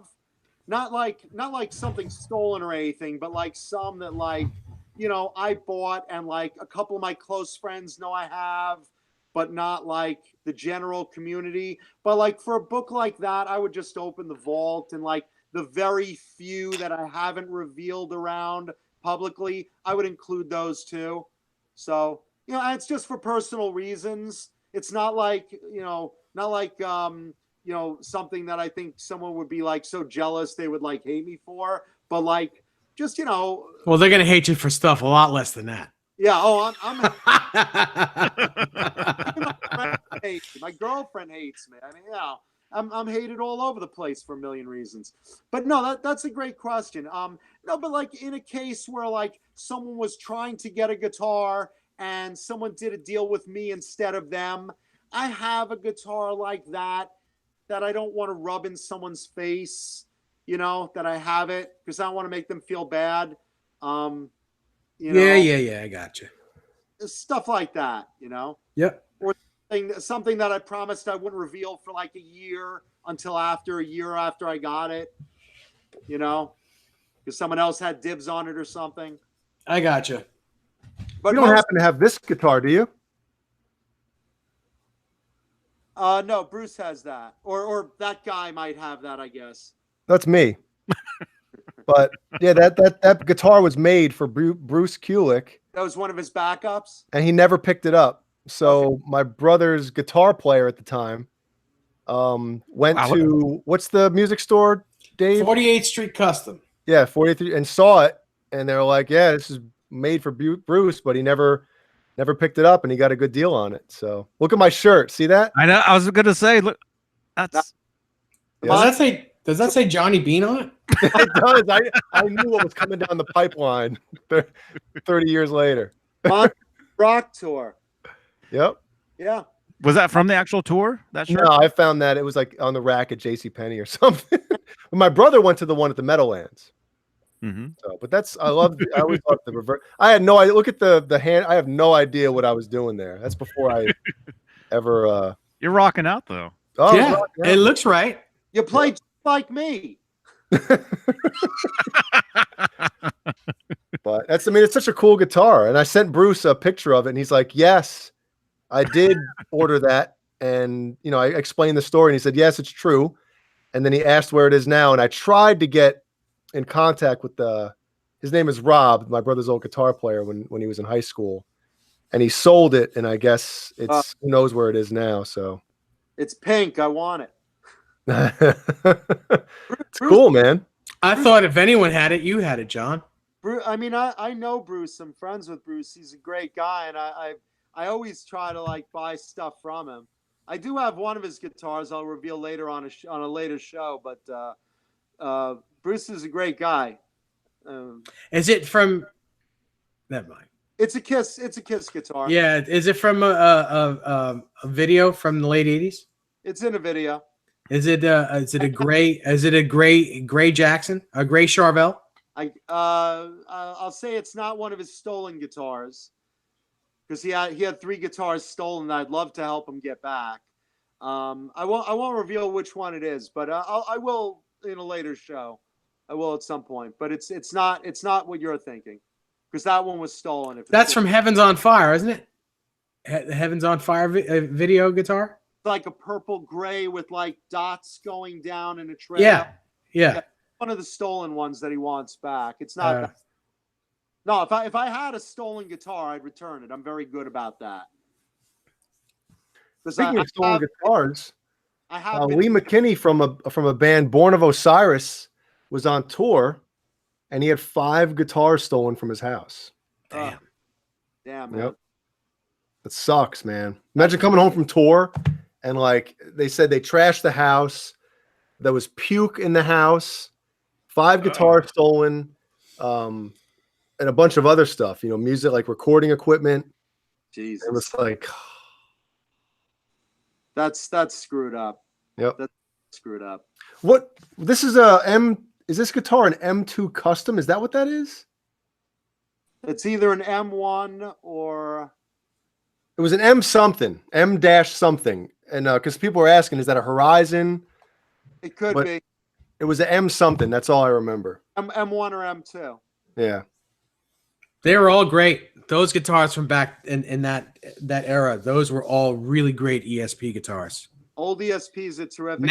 Nowadays, they're like playing on toys. They're like toys. They feel like toys, the new ones. Remember, old ESP built the later Kramers of the late 80s, like 87 to 90. Their necks, right? Isn't that the story? Like they built their necks or made their necks or something? Is it neck bodies? Yes. I think it's necks and bodies. But they're really great. I mean, they're really, really great. And yeah, Chris DeGarmo is still flying, to my knowledge. Mm-hmm. Thrash Metal says, LOL, I got a picture just like that, faking a pose with my Sears headless Synsonics guitar, but a 38% more torquey. Wow. I don't know about more dorky. You can't get more dorky than that, what I just showed. There's 82 people watching us right now with 51 thumbs ups. That's it? Wow. Come on, guys. We were up to 98 people. Yeah, I saw for a that. while. I saw that. You know how Let's much? get some more thumbs up going. That's You a know how cool, much I just paid for that guitar alone. Come on, guys. You know how much I paid to get this damn thing? Come on, a couple of thumbs up, please. At least another 50. At least. At least. I already did one, so I can't. I did one too. And do you know how hard it was for me to steal this guitar out of Van Halen's vault? Oh my god. Not to mention those 5 guitars from that guy's house. Yeah. Yeah. Oh no. And the 3 Bruce Kulick guitars. Yep. At least you had those refinished nicely. We're like the Jerry Lewis telethon. Give us thumbs up. We're going. We're almost at the thumbs up goal. Dave, We're at least a little below the line. Dave, at least you returned was it Peter Frampton's guitar? Yes, I did return. At Peter least you Frampton's returned guitar. that. Well, that's because I was thankful enough to survive that plane crash with the guitar. So I figured, if I could survive it, the guitar could survive it. I should give it back to Peter. That was his promise to God on the way down. It's like the plane's going down. Dave's like, please, God, just let me survive this. I'll give the guitar back. Please, God. Please, God. Well, Thrash Metal says I gave up caring about being cool. Dude, look at us. Dude. You know? I should be with my girlfriend now. I'm with guys. Yeah. Sean Zimmerman, to my knowledge, I don't believe 48th Street Custom made Ibanez guitars for Steve Vai. I think all of his custom shop guitars were made in the LA custom shop by a guy named Mace Bailey.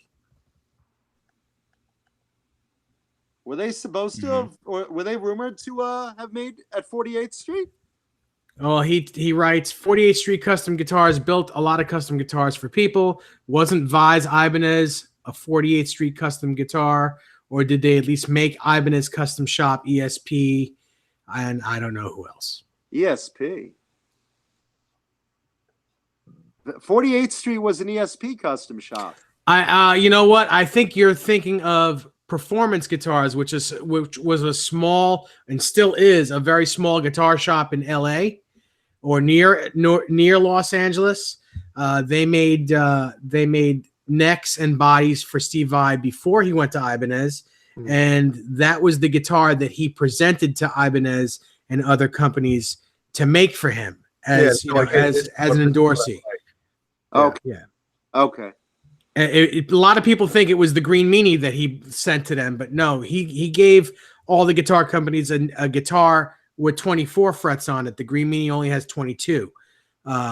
And later on, the second half of the Eat 'Em and Smile tour, he would use the performance guitars, not the Green Meanie, a little less than the other ones, but he bonded with the performance guitars because they had 24 frets. The hum single hum and the Floyd Rose that you can pull all the way up on, and the handle in it. Those were the guitars with the first handles in it. I'll tell you one thing: performance guitar made great necks. They still do. They Still absolutely do, and they're super duper expensive. I think they're up to like a just over $1,000 if you wanted to buy a neck from them. Damn. Yeah, They're really good though. They're really good. And they'll make whatever you want. Holy crow. yeah, they're expensive, but they're like you can't get better than that. Really good. Man. Wow. Could you imagine spending if you have the money, you have the money, but I'm just saying, like $1,000 for just a neck. Well, I mean, if you happen to find a USA Wolfgang neck on eBay, it's going to be near $1,000. That's a great point. Yeah. Great point. Yep. Wow. Thank you, Citizen Kane. Sean Zimmerman, no, I don't believe they built Ibanez's at 48th Street Custom at all. They were ESP, not Ibanez. 48th Street Custom was owned by ESP. Yeah. I remember going there back in the day. Me too. I worked right next door to them. You were at what, Manny's, right? Yeah, I worked at Manny's. Yeah. God, what a legacy you have on that. Damn. I remember going to Manny's in the 80s and it was like, oh my God, you're looking at this giant wall of just everything you'd ever want to play. Yeah, every super cool guitar on the planet, you just go into Manny's and it's there. Yeah. It's there and you can buy it. And they weren't terribly expensive. BC Rich, you had Rands back there too, right? Mm-hmm. Wow. Micus himself said, I gave thumbs up, but tell that silly little freak Mancuda to buy a good microphone. He's too busy. He's spending all his money on guitars, man. He ain't buying a mic. I bought this really good mic and I plugged it in last week. And John, look at how big mine is compared to yours. it's genetic. This is a good mic. Mine's black. Only, mine's the only small black one you'll ever see. Really, the black ones are like this. They're big. I can't figure out. Oh my gosh. Even your cable is small. So Tube Supio is short. Performance guitars made the Gorilla grips before the Jem Monkey grips. Is there a difference? That's not true. I don't believe they did. I think the Monkey grip was made in 1986 or 85 by Joe Dispagni. I think 85 is when he started that. The late great Joe Dispagni, Mm. whose guitar company was named Jem Guitars. Yes, because Steve came up with the name with Joe, and Steve actually gave Joe the name, and then Joe, gave it back to him for the name of the guitar from Ibanez. So Wow. but Joe was able to keep the name as well. They shared it. Yeah. Oh, Steve Anderson has 70 people watching in his living room. Cool. Nice. That's a big party, Steve. Well done. It's like the Bachelor watching parties. Good job. Todd, aka Soda Pop, says, more thumbs up, peeps. Yeah, Todd. I got 69 here. 69, dudes. I knew you were going to say that. If you know a way to do it twice, we'll take it. I mean, we'll take it, really. Keep opening up on separate browsers. Yeah, I said browsers, not browsers. Not braziers. Braziers. Not Although we like them all. I'll give one. There you go. Yeah. But there's a cool video. Speaking of the Jem guitars and the origin and how they came to be, when the 30th anniversary Jem guitars came out, Ibanez and Steve Vai did a video on it. I think it's like 15 minutes long, actually. Yeah, it's a pretty long video. Yeah. Yeah, but it's really cool. And Steve talks about, what he wanted in a guitar and everything that went into it. And if anybody hasn't seen it, when we're done here, not now, but when we're done, just type in like Ibanez Jem 30th anniversary and the video will pop up. And it's really, really cool. That's cool. Yep. Dave and I both remember the original Jems when they first came out, and it was mind-blowing. I mean, one of my very first guitars was a green Vai Jem. It was my third guitar, and I never saw anything like it. It was so in person. Oh my God, to see that thing in person, I was blown away by it. I remember being in college at Five Towns College for Music. This was 1988. And there was a small music store, which is still there, real close to the college. It was called Focus 2 Guitars back then, and now it's called Music Emporium. But I would go on my lunch break to that store just to look at that guitar. They had a green one hanging on the wall at the top, so you couldn't grab it. And every day I would just go there and look at the guitar for an hour. Just look at the guitar. What town was Focus 2? Belmore. Okay, because I think I bought mine at Focus 1, the one in Comac. Yeah, it was the same owners. Yeah. Owner. Mm-hmm. I've talked to them before, and now recently, and he said, "Wait, you bought one of those Jems? You bought it from us? Oh my God, I remember when we got those. We were like so blown away by those. Great guitars. And I have, and it's not green, but I've got one sitting right there. Good One luck. of those early ones. Ain't no substitute for the originals. Yep. The necks were just amazing. Way better than the new ones that come out that are out now. It's a different animal. They look similar, but these are way nicer. Yeah, totally. Are these the original ones? That's them. Yeah, that's them. Those are the three. Yeah. Yeah. Yeah. Yeah. Yeah, it's boner inducing.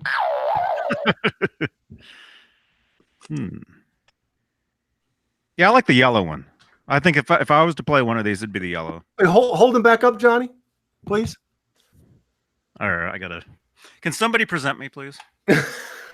Presenting. Presenting Johnny Beane. Beane. What number would you be, Johnny, if you played baseball or something? Number 2, Johnny Beane. Now batting. I wouldn't play baseball. I'd be scared of getting hit with the ball. That's nice. I'd pick the green one, man. You'd go green. Having a yellow one now, I would pick a green one as well. But I've always wanted the yellow. I thought you had a Always pink loved it. one. I thought yours was pink. Mine is pink. Oh, you gotta go see a doctor. Which one, Dave? Which one is the? If yours the is most green, rare yeah, out you need to go to the doctor if it's Which green. one is what? Is the most rare out of those 3? Is it the Loch Ness or is it the? Green. Well, yeah, because they only made 777 of them. Oh Jesus!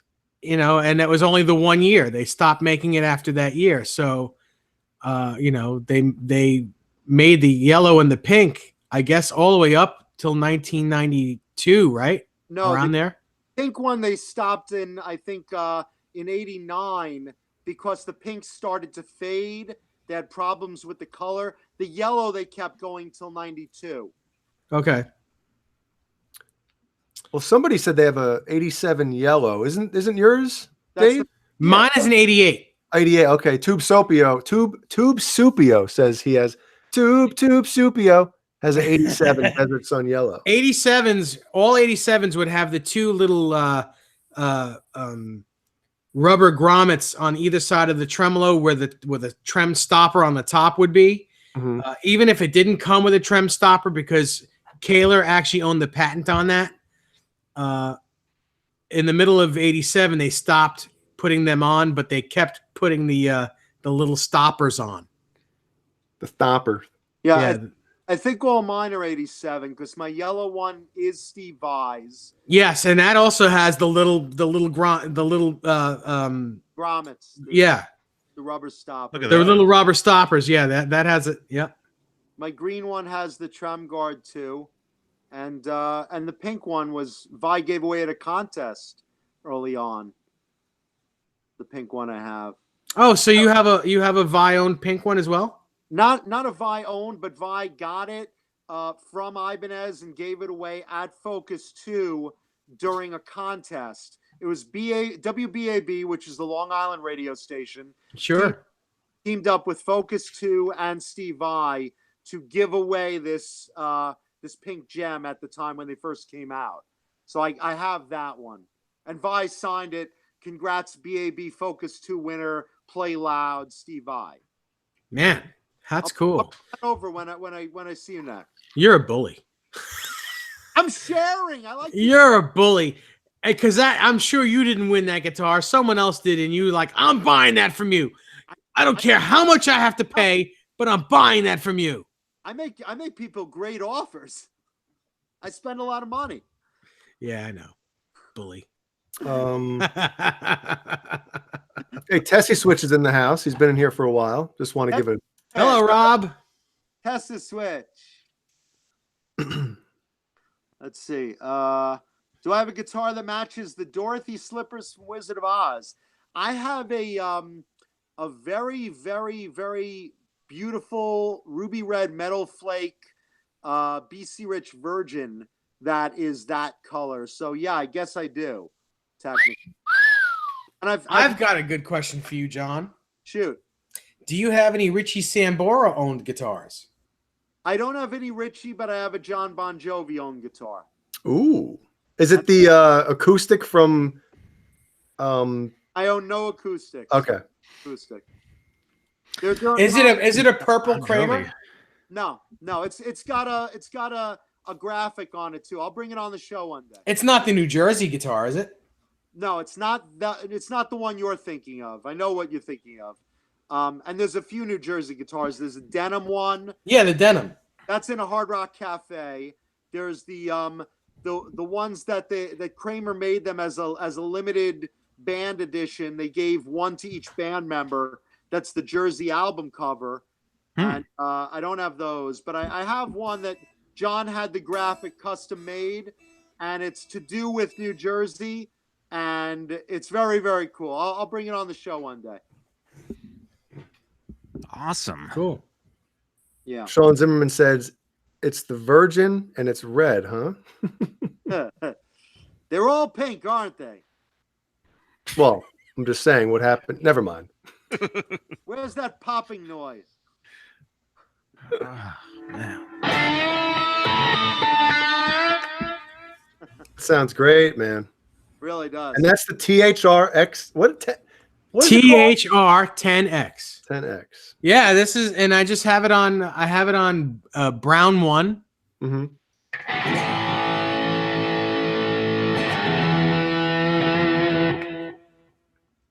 Yeah, I love that sound. That with this guitar, just really killer.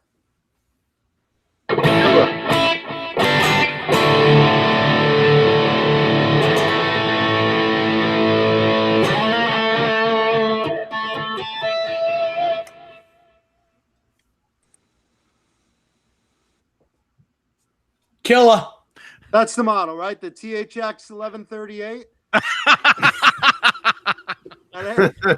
The TR7. The 2XL? Is it the 2XL? It's the KHC X88. Is it the OU812? Wait, is it the Yamaha or the Mazda? Which one is it? John, Yeah, it's the Yamanazda. John, have you been to San Francisco? Yamahazda.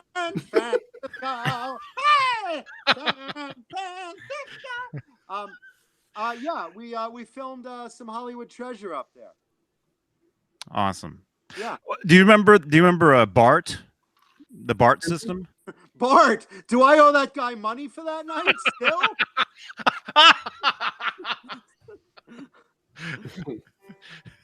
There's a guy named Bart in San Francisco looking for you.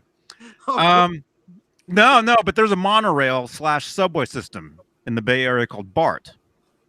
Bay Area Rapid Transit, right? Yeah.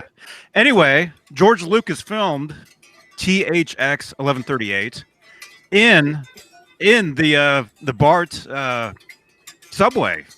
oh, that's cool. That's where that movie was filmed, down underground. I've had rice aroni, which is known as the San Francisco treat.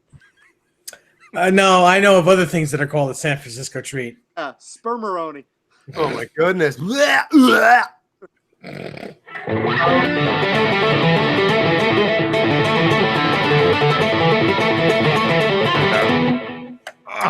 Todd Soda Pop says, "Are y'all sponsored by Yamaha?" And my response was, We're not sponsored by anybody. no, but if something is good, we're going to tell you guys about it.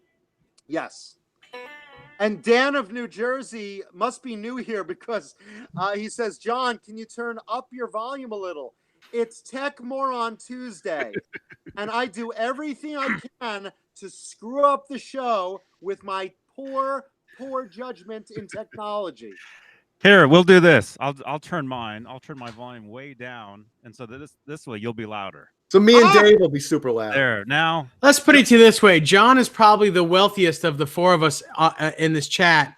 Probably and combined. we have microphones, but he doesn't. Yeah. I spend all my money on guitars like an idiot. Mm-hmm. Is this better, John? Is this I don't better? know. He can't hear. I sound good to me. Oh, Don't wait, break your hand patting yourself on the back, John. where's Ben? Dan, can you Ben hear me? Coombs. Where's Amanda Sings when I need her? That's not Amanda Sings. Aren't they married? No, for those in the room, it's Shauna Sings. Yes. By the way, they're in Canada, not Alabama. They wouldn't. You couldn't get Brian Davies wants Alabama. Brian Davies wants to know how I'm wealthy. He's looking at my IMDb. My IMDb only lists about a third of the TV and movie work I've done, and I'm not wealthy. So between the two of those things, it's like half of my TV and movie work isn't on IMDb because I've been really lazy about updating it, and I'm nowhere near lazy. And Forgot yes, the password. Shauna Marie Sings. Yes, that's who I really mean. Mm-hmm. Yeah, you should update. You should update your. You gotta pay for that, man. Update.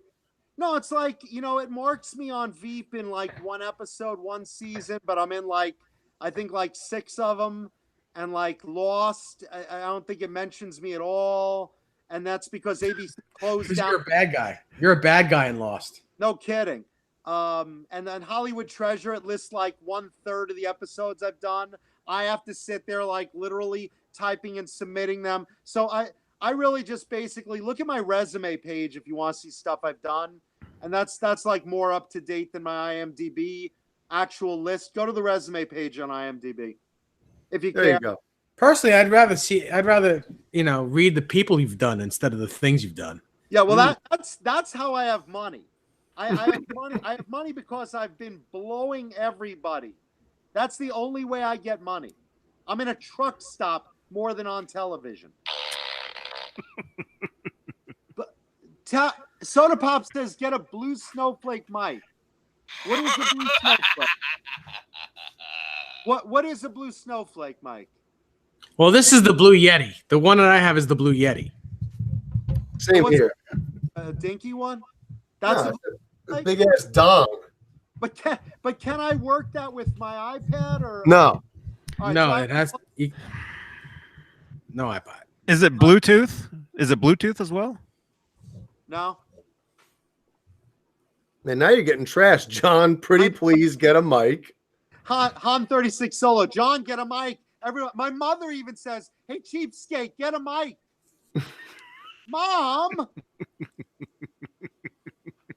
Yeah, I'm trying. Like I said, I got this little thing. Oh, really? You certainly do. Oh, really? I got this little thing. It's a Jewish thing. No, I got this mic, and I can even enhance it with this. Look big and manly. Wait, you have a tribble on a microphone? I can fit this whole thing. It's a tribble. Yeah, whoever can come over my house and get a good mic working for me, I will give a lovely reward. Parabots, a potato would sound better. A potato was funnier. Yeah. All those early YouTube videos that look really bad, people say they were filmed by potatoes. Oh, okay. So That's you where and that I, comes from. Johnny, you and I were potatoes in our first Uh, 6 months of these things. So, I was definitely a potato. so Me too. what would a good option be for if John is using an iPad? So there's no USB port, right? It's just basically a headphone jack. it has a headphone jack, but if I plug a mic into it, suddenly I can't hear anybody. Yeah. Well, And if you well plug a you would headset need in, can't you would talk. need like a Y. You would need a Y jack with a headphone out and a microphone out, or my headphone in and a microphone in. So if I plug it in, I get like a speaker, like an outside speaker. Would that work? Yeah, actually you could probably use something like this. And this is not mine. I actually need to return it. Sure. It's not. I need to return this actually. I never used it. But Is it that I the don't purse? Is that your purse? It's a Merce. I don't know why it has a rat on it. It's Does anybody know? European. Does anybody know there's a rat on this? But this is a Bluetooth speaker. Looks like you drew that in pencil. Oh, Looks like he drew the whole speaker in pencil. okay. Maybe somebody drew that. Okay, maybe someone drew that. It's one of those Boy Scout projects you do. You glue macaroni on it and draw pictures. This is a Bluetooth speaker. You'd be able to pair this. You'd be able to pair this with your iPad, and then I think you'd probably have the audio coming out of this. I know I'm blurry, and then plug in your little Rode shotgun mic Into that? into your into the iPad.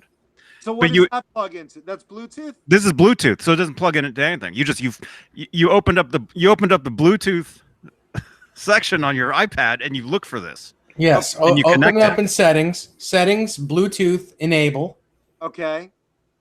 and it'll probably that speaker will show up as, "Hey, pick me," and you pick that, and then you're set with speaker, and then you plug your microphone into the little hole that doesn't have hair around it. The little brown hole. Well, Ben Coombs says you can use a USB to Lightning adapter to connect a USB mic. Now, Ben, we love you, but you have the worst internet connection on the planet, so I don't know how much. But you might be right. You might be right. It's Tech Moron Tuesday. They grow cameras up in Canada. Now hold on a They're second. potatoes. He's probably right, man. You might be able to use that. John Parsons says, I use iRig and a real mic. So, John, are you talking on an iPad? I could. That's a good download idea. app. That's a good idea. Do you know what that is? I know what the iRig Works is. Yeah, on your voice and chorus. I have one. I lost it. I have it. You have it? It's the adapter. It's 1/4-inch adapter to 1/8 inch. It's an adapter, so you can play your guitar through your iPad. Yes. But And You you can can- talk through your pickups. You can use a positive grid and all these like really cool amplifiers. This thing? Yeah, that's it. But I Yes. I have that. I plugged this into that. I plugged this into the iPad, and all I get is the use of the microphone. I don't get speakers. Well, yes, you would still need a speaker. So you think a Bluetooth speaker would work? Yeah, or you can get a MacBook Pro and do what I did: get a microphone and a set of headphones. I got to do anything. I got to do something. I mean, you just spend the money once. Don't get a guitar next week and get a MacBook Pro and a microphone and this. Oh, wait. Don't get it. That's not. Okay. Like, Wait, make that face again. Where's that face? Cookie Monster. Don't get cookies. No cookie. Just 1 week you don't need to buy a guitar. Just 1 week. Get a computer instead. I'm serious. I think you found your thumbnail, my friend. Yeah. Oh, please says don't buy a guitar. ... Yeah, right. Nightbot says tweet me. Help me. That's got to be the funniest face I've ever seen. All right, Ed Dana says, stick around. Ed Dana says all he needs is a set of earbuds with the mic on it. Wasn't that what you tried, Dave? That didn't work. Yeah, it didn't work for me. Although mine were the wireless ones. I don't know if it would have worked with the wire with the little microphone that's. I think it sits will, right man. That would work. I think Ed's right. Yeah, I think he's right. Yeah, Powerbot says it's Johnny Beane's Tech Tard show. Yeah, it's Tech Goodness. More on Tuesday. Tech more on Tuesday, but we got the coolest gear, Yeah, and we know what we're talking when it comes to gear. that's Well, Mhm. well, And gear. no. And TV. gear. true. Too You, bad. you might want to. Yeah, we talk great about gear. Too bad you can't hear any of it. Yeah. Leave me out of the gear part. Well, I called Dave today to see what kind of volume pot to get with a humbucker. 250 or 500. He's like, if it's a humbucker, it's 500. And I'm like, all the time? He's like, yes. I'm like, okay. See, I learned something though. I mean, Or- it will work with a 250K. It'll just sound like this. You got to It'll use sound two of like them. this all the time. Use two of It'll them. sound like this You all the got time. to, if you get, And then No, when you- you get you gotta do that over your mic, sound though, like Dave. this. you got, yeah. No, you got to use, if you got to use two 250 pots, one per coil. No. You got to use two 250 pots and then change the volume and tone to both volumes, and you got to roll like this to turn your volume up and then back down. James Gum wants to know. Oh, James Gum wants to know who are some of my favorite film directors. The ones that hire him. Film directors, yeah, whoever pays me. I mean, I'm gonna sound stupid with like Jewel Jordan? like Steven Spielberg. You know, I'm a geek, so I love Steven Spielberg. I love Peter Jackson. I think they're both terrific. Gene Roddenberry, even though he's a producer. What about Producer. Jewel Jordan? You He's, like a, Jewel he's a Jordan? producer. Dale Stern on Veep was amazing to work with. Him I worked with. Let's see. Jack Bender on Lost. I killed to work with him again. I've you know, I have a lot of them. Whoever pays me is my favorite. That day. Anyone. and John, I found a cool graphic for your next guitar, man. Hello, is it me you're looking for? Lionel, not now.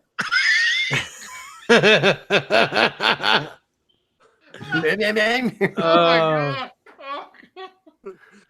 I want to have that sampled. is there's only I'm on an Archie Bunker kick now because I watch it almost every night. So last night's best line ever, and please don't anyone take offense to this, unless of course you're Polish. Sticks and stones may break my bones, but you are one dumb Polak. That was the best line ever. All in the Family is like one of my all-time favorite TV shows. And like when I used to work at nightclubs, at the end of the night, I would pull someone up on a stage with a microphone and I would sing the All in the Family theme song with them to close out the night. Mm-hmm. So would one of you guys like to sing that song with me? No. Come on. Brian Davis, really? Archie Bunker was a racist? You think? It's a joke. The whole premise of that show was a joke. Hey there, meathead. He actually hated that role because it was uncomfortable for him. He did it really well, but he hated that role. Hey there, meathead. You know the donkeys is moving in there. I love All in the Family. You got to separate your colors from your whites. Oh my goodness. And you know who you was. Guys were girls and men were men. Mr. We could use a man like Herbert Hoover again. Didn't need no welfare states. Everybody masturbate. Oh wait, no. G.R.O. LaSalle ran great. Those were the days.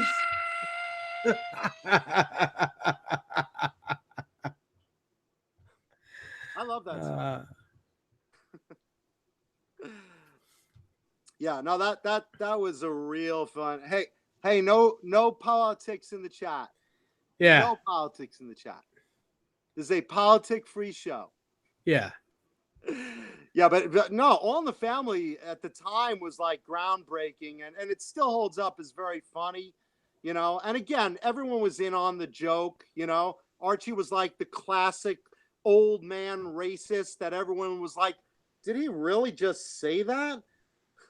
Yeah, I mean he took it way, like, you know, way. Oh yeah.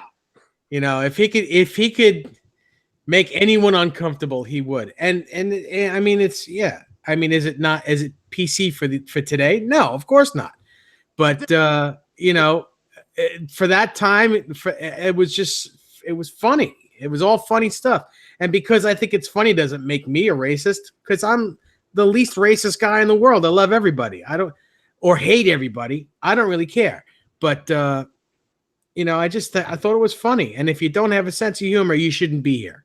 It was definitely funny. It was satire. It was brilliantly written. And you know what? It was really even funnier when they introduced his neighbors, the Jeffersons. Oh yeah, and they were just as racist as he was. They were whites. George Jefferson was basically anti-white. And yet, absolutely. And yet it was, Archie, you know, right. It was the carbon copy of Archie Bunker. Pardon the pun. Yeah.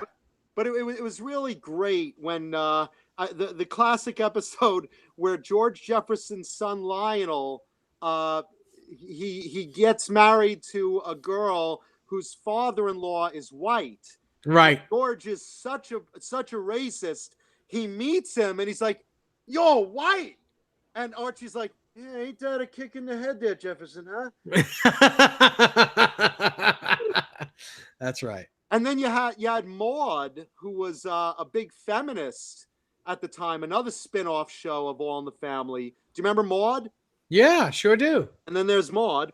And again, these are groundbreaking for the time. I mean, the 70s was so political, and, you know, Vietnam ended, and you were in the 70s where, you know, sex and disco and you know, open talking about racism was suddenly on TV. And it was interesting. It was a very interesting time. Yeah. Yeah. Wouldn't fly today. No. Today, I mean, that it wouldn't even get a pilot. Yeah, I could just see the pitch meeting for that. It's like, okay, so I got a thing. It's this white guy, and he's a huge racist, and he uses all sorts of racial slurs. And that's right. And he doesn't, and he misuses words all the time. Yeah. No. At the time, it was very creative, very groundbreaking. Not appropriate for today, but you know what? That's why we advance as people. So love everybody. I live in utopia. I love everybody. I hate everybody. There you go, you Nazi bastard. Ooh. They had it. Oh man, you're in E flat. You're in E flat too.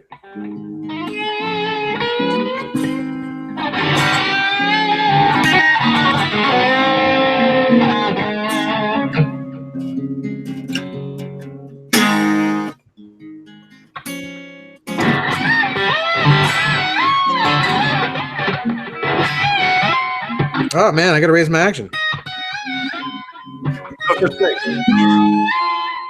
Wow.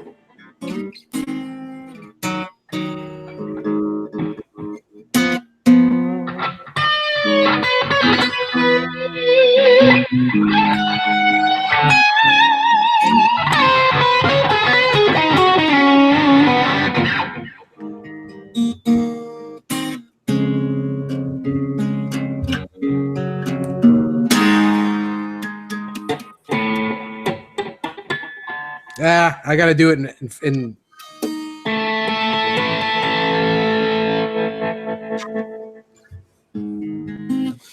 Man, get some buzzing going on in that one. That's an acoustic. It's allowed. Acoustic. Wow. Wow, I can't believe it's fretting out like crazy. This is for thrash metal here. Oh, me so hard, broken, overlost.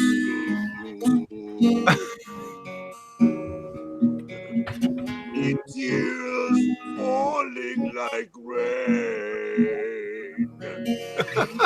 So sad, my heart. Wait, I need to pick for this part.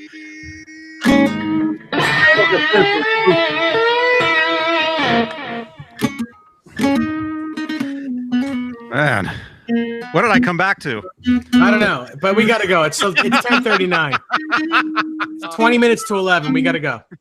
We hope you guys had a lot of fun. Remember to subscribe down there, right by my groin. Subscribe to my to subscribe to Johnny's channel.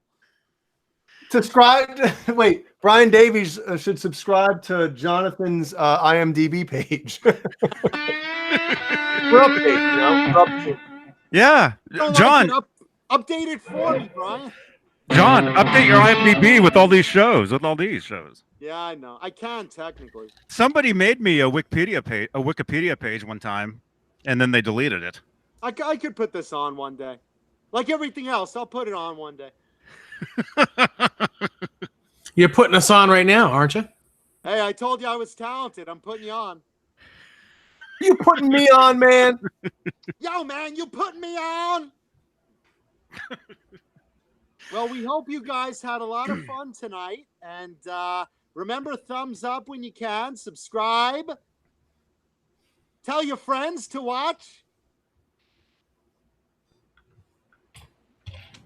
Don't egg my house on Halloween.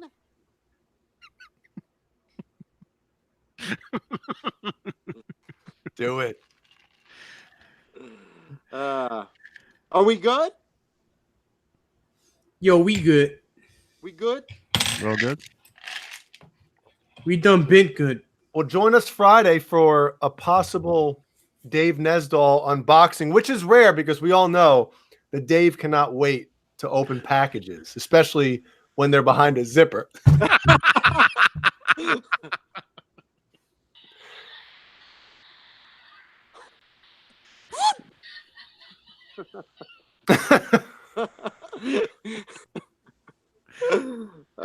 Dave Nesdong? No. All right. I gotta stop. Dave's my buddy. It's all right. You guys make fun. Just remember who has the gun. The gun flash. Johnny loves hearing that. Yes. All right.